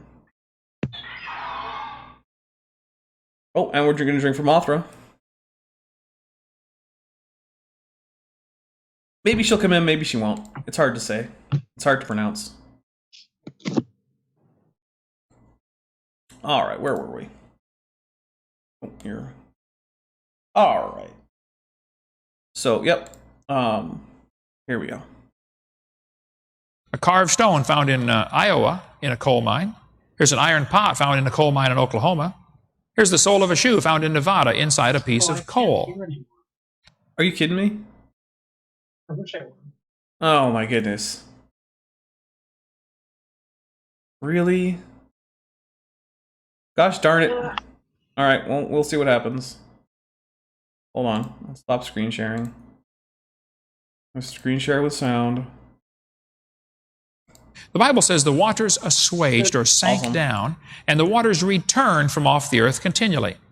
If a section of the earth sank down, the water would rush in to fill in the hole, but then it would slosh back and forth for a while. There would be tidal waves going back and forth. The Bible says in Genesis 8, the waters were going and returning. That's the Hebrew phrase halak vashab, going and returning. I believe layers of sedimentary mud were laid out during the flood, and then the mountains arose, the valleys sank down, they would be bent and twisted, and then erosion would take off the surface, depositing more layers on top. Yep, there you are, once again. Bent and twisted. Well, Ben, you've been mentioned in this a lot. 2 times, yeah. At least 2. Top. That's why we have what's called an unconformity in geology, best explained by Noah's flood. Odds on paper, I don't believe The Bible it. says the ark rested in the 7th month. Noah didn't get out till the 13th month. Stayed in for 6 extra months. Why? Well, for one thing, there's people look so bored. Look at that woman on the left. Shoot me now. This is the best audience reaction I've ever seen. There's so few people, and they all look like they just want to leave. Oh my goodness, this is I'm gonna drink just for that. You know what? I'm sorry, people. All of these people, like that guy up at the top with the beard, he looks like he's gonna cry. I know. God, this is Ed. Oh my goodness, that is by far the best audience reaction in any of these videos. The guy right below me doesn't even wear glasses. He just put those on, so we're gonna have to see what Ken's showing. Oh man, this is. I don't know why they cut to that. They could have just held on the shot with Kent Hovind, but they were like, no, let's see what the audience looks like. Oh my goodness. nothing to eat outside. Number 2, the ground is still muddy, and the water was still going and returning. It's not safe to get out of the boat yet. Probably Noah hit bottom, cut off the anchor stones, and then the ark got picked up and moved a few miles and resettled again by another wave coming back as the waters were going and returning. We cover about the Noah's Ark anchor stones on video number 3 of our... So hold on, the ark settles down. Noah cuts the anchor stones that Kent claims were there. And then another wave was big enough to pick it up and smash it down into another piece of land. And that didn't cause problems for anyone on board, Kent? It didn't cause it to break? I don't know if you know this, but even boats made out of metal aren't going to survive that kind of event. This is just his theory. Well, it's really stupid, so I'm going to drink for it. Not positive if Chesh is coming by, but if she does, we'll say hi. But we've only probably got another 20 or so minutes before we wrap up. So, series. And there's nothing outside to build your house with anyway. The Bible says the waters... what do you mean nothing to build your house with? You just said just earlier that there were log mats that were larger than the current biomass of the entire Earth put together right now, Kent. Where'd they go? decreased continually. So in the Hovind theory, the ice caps gradually melted back, slowly raising the ocean levels. During the first few hundred years, there was time to spread out around the world. God came down, confused the languages at the Tower of Babel. People said, I'm out of here. They took off, spread around the world, had their kids and grandkids. And over a few hundred years, the water came up and they ended up trapped where they are today. There's a great book about the spreading of populations around the world after the flood. This book called Noah to Abram, The Turbulent Years. It's in our catalog. You can order that. So people came across to America from both sides. Came across the Bering Land Strait, and you can walk from England to Iceland to Greenland to America if the water was lower. As the ice caps melt back, they leave behind the obvious features that we see. Yes, there really was an ice age, best explained by the flood. And then in the days of Peleg, the earth was divided. Peleg was born 100 years after the flood. I think his daddy named him that because something had changed. So there are four theories of what the days of Peleg means. What does it mean divided? What was divided? One theory is the languages and nations were divided at the Tower of Babel. Second theory is the continents moved. I don't buy that one. Third theory is the water came up from melting ice. That would divide the continents. That's probably what the one I would fall in, the category I would believe. Number four theory is that the land was surveyed. There got to be so many people, they said, look, let's just draw some lines on the ground here, okay? This is my yard, and that's your yard, and let's put a rock right here and a rock right here. They started surveying the land and dividing the land up. That's natural. You got to do that eventually as populations grow. So, as the melting ice went into the ocean ended up deeper, wider, and colder. Cold water absorbed CO2, so that would take away some of the greenhouse protection, and lifespans were shorter.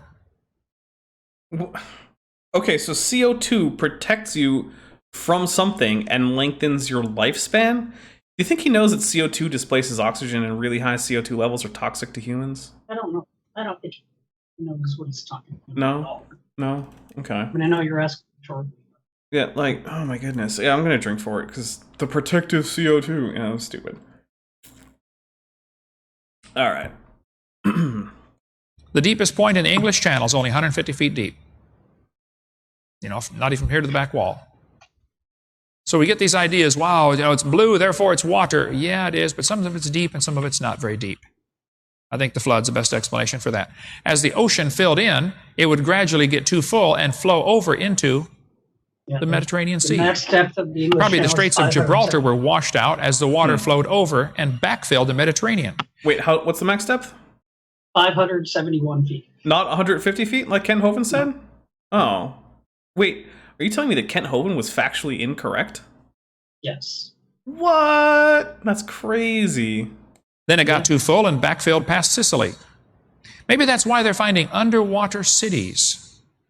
For the first few hundred years, people would be building their cities in some of these areas, and then all of a sudden the water starts coming up. Hey guys, we got to get out of here. They had to abandon their cities. Okay, so that's clearly Egyptian.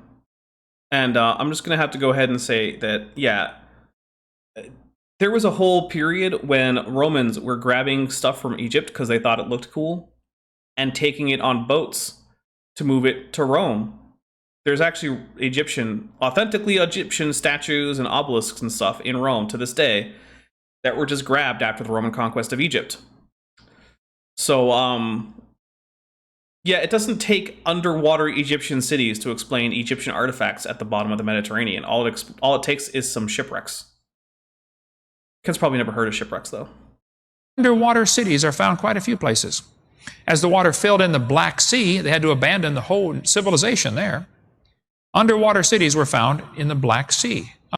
Yeah, the Black Sea is inland, and it wasn't always a sea. We know it flooded not that long ago. Under 150 feet of water. They didn't build them there. Look, right there, you can see it. It's not connected to the ocean. It's basically a lake that wasn't always a lake. And today the earth still shows the effects of this flood to remind us God hates sin. Whenever you're... Oh, and there's backup from Luca, who has seen the Egyptian artifacts in Rome. Because I imagine that's not a big drive for him. All right, see you later, TD Lane. That is one of the 3 settlements in the harbor of Alexandria that sank during the earthquakes in Cleopatra's time. There you go. So there's another thing. We know of in history things that have sunk into the sea due to earthquakes. So the whole thing is just like, none of this is evidence for a historical rise in ocean levels after a flood. Pumping your gas in your car, you can think, boy, this came as a result of Noah's flood. This electricity running these lights here is powered by coal, probably. They're burning up some of the trees that were growing in the Garden of Eden in the pre-flood world. Every time you see articles in the paper about dinosaur bones, it can remind you of the flood in the days of Noah. See, God left enough evidence behind that anybody with a brain can look around and say, boy, God, you hate sin. I better live for you. And Satan has worked very hard to take all of the evidence from the planet that shows God's flood, and he's twisted it around, and he's teaching kids today, all this evidence shows evolution. He's taken what God has created as evidence and twisting it around.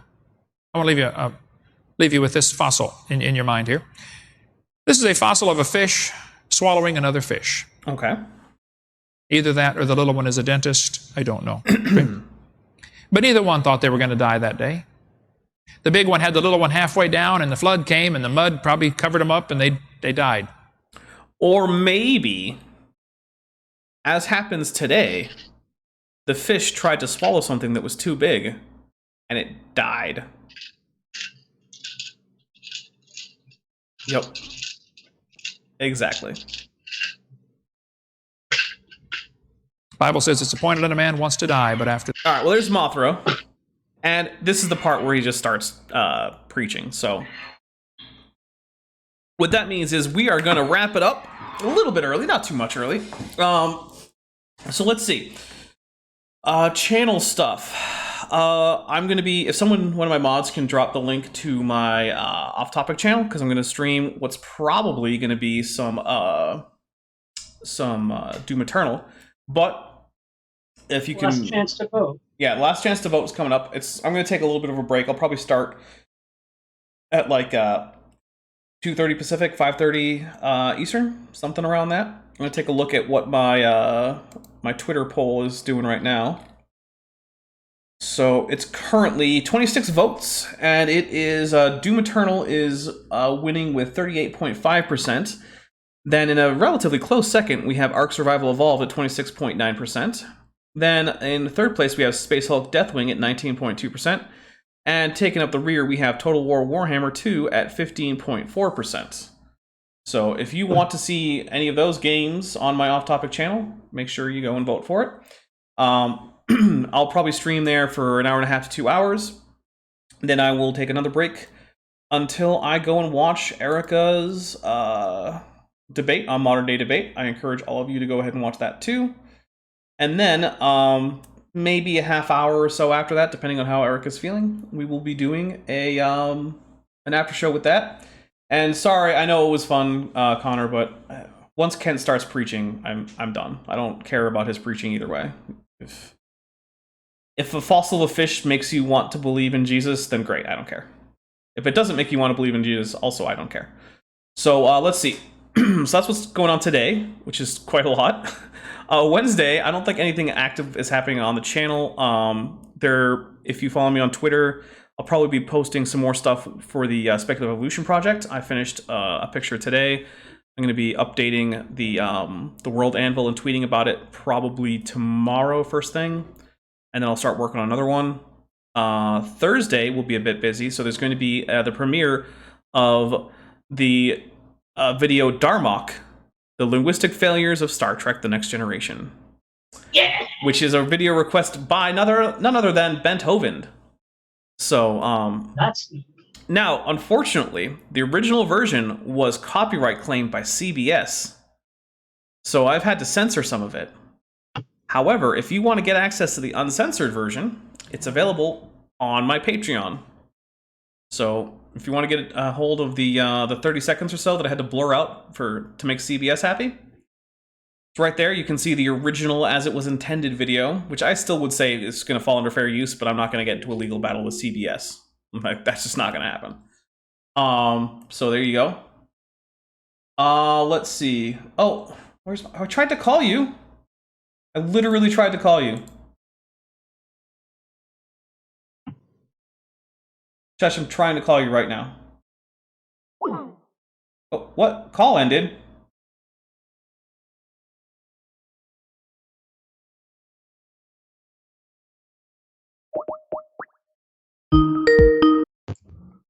Hey! Ben dropped. I don't know why. There you are. I'll just put you over here. Hello. Hello. Oh, there we go. There's a call coming in. Oh my goodness. You hung up on me. No, you hung up on me. This is complicated. Why isn't this working, everybody? So rude. Oh, there she is. There we got it. Hey! All It's right. a party. I had to go get a beer and then drink most of it before I got here. Well, unfortunately, we're mostly doing wrap up because Hovind got to his preachy part. We don't care about the preachy part. Yeah. Which just what do you means mean? That's my favorite part. Well, you can watch it on your own then. I'll send you the link to the video.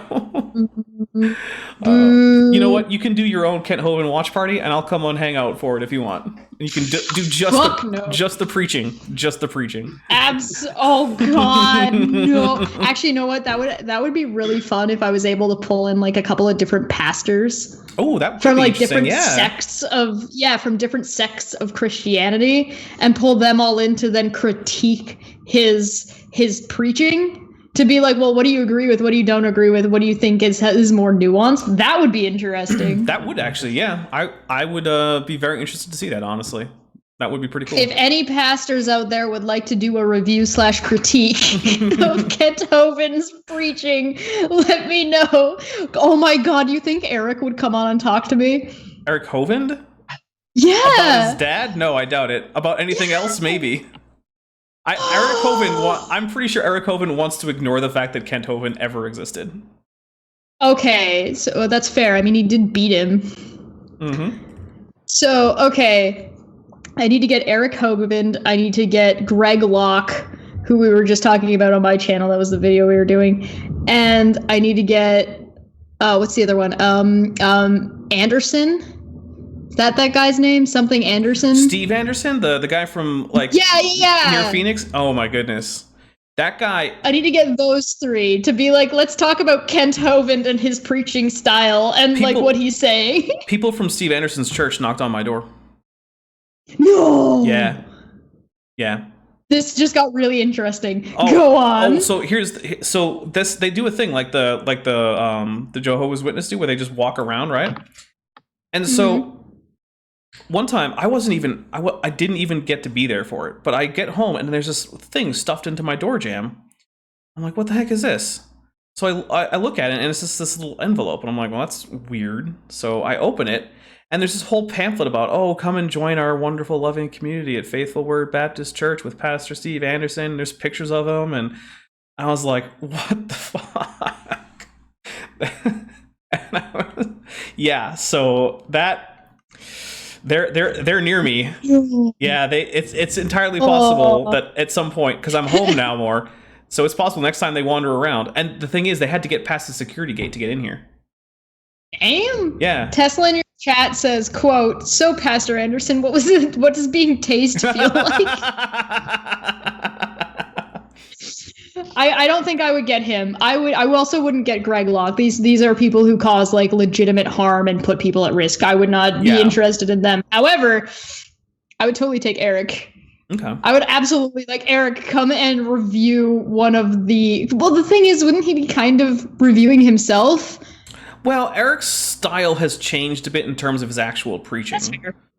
That's fair. He's gone way more precept, but I think one thing you should do is try to get some people. That's because he's hanging out with Saitan. Oh, that could be. Get some people outside of like Protestantism. See if you can grab like a Catholic priest or like a Eastern Orthodox priest or something. Yeah, I would want to take a Catholic priest.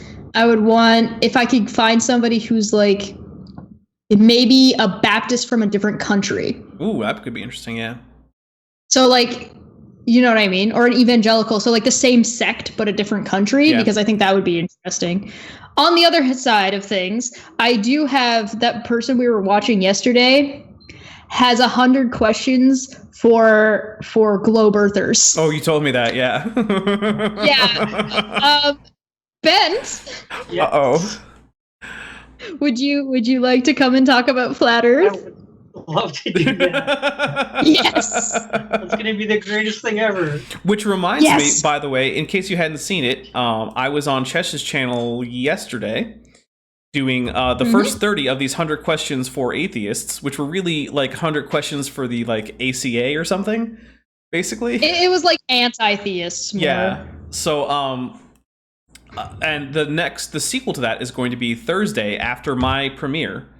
So what y'all can do... Yeah, we're actually, I don't know if you check Discord, we're trying to finagle a time a little bit, so we're thinking about going before your premiere and then hyping up your premiere at the end and then jumping over. Well, stay tuned, because... If that works for you, but we're talking about it. We're figuring it out. Yeah, so stay tuned, but sometime on Thursday it's looking like Erica, Unholy Roast, Chesh, and I will all be answering probably the next 35 or so questions, I think. Mm-hmm. Yeah, so... We'll see how far we get. Yeah. I'm trying not to like plan too far for like how many questions it's gonna be, because sometimes you just get stuck on one. Like, why do you hate Jesus? God, that was so stupid. But that's my favorite. Yeah, question. so that's probably coming Thursday. So whether it's before or after, please tune into both. It'll be both great. Oh, there you go. Let's see. Then Friday, probably nothing from the channel. Saturday should be the after show for Eric Viertaler's debate with Kent Hovind. That's happening also on Thursday. I'm not exactly sure when. Thursday is going to be a busy day, in other words. So then... And then once we get those 100 done, we're going to jump into the Flat Earth one. I want to get the first 100 done before I do the next 100. So we're going to do those. We're going to do those two. So hopefully we'll get it done by the end of next week. That's the goal. And then the week after that, I'm going to see if Bent will come with me, because I think that would be a good time. I'm going to see if Truth Through Science is available. And then I'm going to see if I can pull in a favor from like Fight or Team or Red's Rhetoric, and I'll get one of them to come in. That would be awesome. I'll pull a favor. I would love to watch that. I'm sure that Ben, you'll have a lot of fun. I'm very excited about that. Yeah. All right. If you had to pick between Red's Rhetoric, Fight the Flat Earth, Team Skeptic, or Astronomy Live, who would you want to hang out with? Oh, I'd say FTFE. FTFE? All right, I will ask FTFE first. All right, say hi for me. So let's see. Then next Tuesday. So the thing is, it's looking like things. So Bent, I don't want to give away too much, but you work at a hospital, but in a part that has been less busy as a result of non-emergency services being curtailed, right? Yes. But that's looking like that may reverse next week. Yeah, that's. Oh wow. That's what they're telling us, because on May 1st they're going to allow non-essential procedures again, and they're telling us to get ready for some overtime, maybe some 10-hour days. Okay. So as 10-hour days is actually not bad as long as you're getting decent weekends. So yeah, but it might push the time back for Kent with Ben. Well, what I think we might do is I've talked to Erica, and if it looks like it's just not going to work out for a Kent with Ben, we're ready to go with another Eric with Erica. So we're gonna see what happens, and if it looks like Kent with Bent is just not a realistic possibility because of all the extra craziness going on at the hospital, Erica and I are ready to just jump right into Eric with Erica 3. So something will happen Tuesday. Don't worry, there will be a stream. I gotta see if I can get Eric Hovind. I don't know if Eric Hovind will come and hang out with me if Saiten's not there. If that's the case, I will take both. I will take Saiten and Eric as like a duo, and then one other person to review what Ken Hovind preached. Oh goodness. Oh man. Not science, not any of that part. Just the legitimately what he says about God, what people do agree with, what people don't agree with it. I doubt I can get Eric Hovind. Maybe one day. I mean, he was on Apologia's channel, but that was a really unusual circumstance. That was an unusual circumstance, and Apologia is huge. Yeah, he's definitely bigger than either of us. Bigger than both of us put together. So right. We might be able to get Eric Hovind for non sequitur, but that's a whole different cup of tea. We've been working on that. We think that's going to be something that can happen. We're again working on it in the background. We think it's something that'll be possible or even maybe likely, but it's not. We can't set anything in stone yet, right? Because we don't have the channel. Well, if you need someone that does a lot of counter creationist stuff that needs to come on and talk to Eric, just in case. Feel free. Oh, wait. You have like a decent number of young Earth creationists and such that follow your channel, right, Dapper? Yeah, there's a fair few. If any of them are a pastor, or if any of them have, like, if they want to review a Kent Hovind preaching session, tell them to get in touch with me. All right, hey guys. Yeah, I'll totally do this. This sounds great. Go check out Cheshire Vic. Mike Winger. Let's see. Mike Winger has me blocked on Twitter. Chesh, what is your what's your actual Twitter handle? I can never remember people's Twitter things. It's Chesh.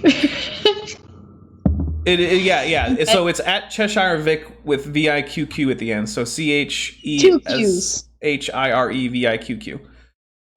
Yeah. QQ, because QQ for all the crying people do when they talk to me. I mean, it does seem to be pretty common. So, yeah. So seriously, and look, I'm pretty sure Chesh is going to be nice to you if you come on as a creationist to review some Kent Hovind stuff. Like, you know. Well, yeah. Why wouldn't I be nice to you? We're going to be talking about Kent Hovind's preaching. We're not going to be arguing about science. Right. So don't feel like you're going to get ganged up on. Although, did you hear that? No, and if it makes you feel any better, I'm going to try and find 3 creationists or 3 religious folk, like 3 theists of that kind of sect. So if anything, you guys will outnumber me. There you go. Although speaking of things like we're drinking from Mothra. Chesh, did you hear that according to Raw Matt, Erica coerced G-Man to come on my channel? I mentioned that yesterday. Like that, I think my response to that was, with what boobs? Yeah. Did you flash it? I don't know. It doesn't make any sense to me. But you know what, though? We're going to get out of here because we are coming right up on that 2-hour mark. So thanks to everyone who watched. Make sure you hit like. Head over to my off-topic channel. I'll be streaming there for a few hours. I don't know if Chesh and or Bent want to come by for that. It's just going to be me playing video games and talking to people. Like on camera or like in the chat? In a chat, on camera, and audio. I don't care. Hey, what game are you playing? Well, right now, so there's a Twitter poll, and people can vote on it. And whatever is winning when I start the stream is going to be what I play. Right now, it's Doom Eternal that's winning. Yeah. Oh, I want to play that, but I don't have a system anymore. I'm just happy I have Beat Saber. I'm not about to complain. I got to get me a Switch first. How can you play Beat Saber but not be able to play Doom Eternal? It's on PC. Because my computer can barely handle Beat Saber. Yeah, but just turn the graphics settings down. That's the reason why. Well, that's why the can't handle Beat Saber. Like, your system does not support VR. Oh, I see. Okay. That's why I haven't streamed it yet. Put some graphics cards or something on that Amazon wish list. Maybe someone will be very generous. I don't know whether the thing is that I'm gonna get way more, like, the person who's buying something for me, if they so choose to buy something for me, will get way more bang for their buck if they buy me the core books for D&D. Oh, that's true. Yeah, we need to replace your D&D thing. All right, guys, if you're feeling super generous, get Chesh a copy of the Monster Manual or something. Somebody was kind enough to. I should put them on as individuals because right now I have like the core set, which is like $160 Canadian. Yeah, it's easier to do them one at a time. Might be better to do it, switch it to one at a time. Yeah, but I also don't have any dice. I'd be willing to sacrifice the dice. I'd be willing. I had like such a big bag of dice. I'd be willing to sacrifice the dice for like an online roller. Like fine. It's probably going to be better than me rolling dice anyway because I blow ass at rolling dice. It sucks so bad. One thing that's nice is actually RNG is not my friend. The Roll20 game. You can import made for Roll20 D&D 5th edition character sheets, and you can set them up to automatically do the roll when you click on the item on the sheet. So, and for $2 from Helios 575, we have what edition? I believe you're going for 5th, right? 5th. Yeah. And also, speaking of I role-playing actually really games, like that edition. right now it's looking like we currently are up to 4 people who are interested in doing a Black Crusade campaign or mini campaign. I'm not sure. We're still trying to figure out who's going to run it, but right now it's looking like Corporal Anon, Erica, myself, and TD Lane are interested. So if you are someone who can run a Black Crusade, TD Lane game, is cool people. yeah, TD Lane is cool people. yeah, and Erica and Corporal Anon, they can get out of here. Okay, all right, so yeah, that's another thing. Hit me up if you need, if you want to see if you can run a Black Crusade game. In case you don't know, it's one of the Warhammer 40,000 roleplay games. It's the one where all the PCs are chaos people, so it fits with the theme of the stream. So, all right, I will talk to everyone later. Thank you again for coming. Say bye to everybody, and by the way, hi again to my dad because he was almost here for a second. Hi, Dad. Bye, Almost here for a second.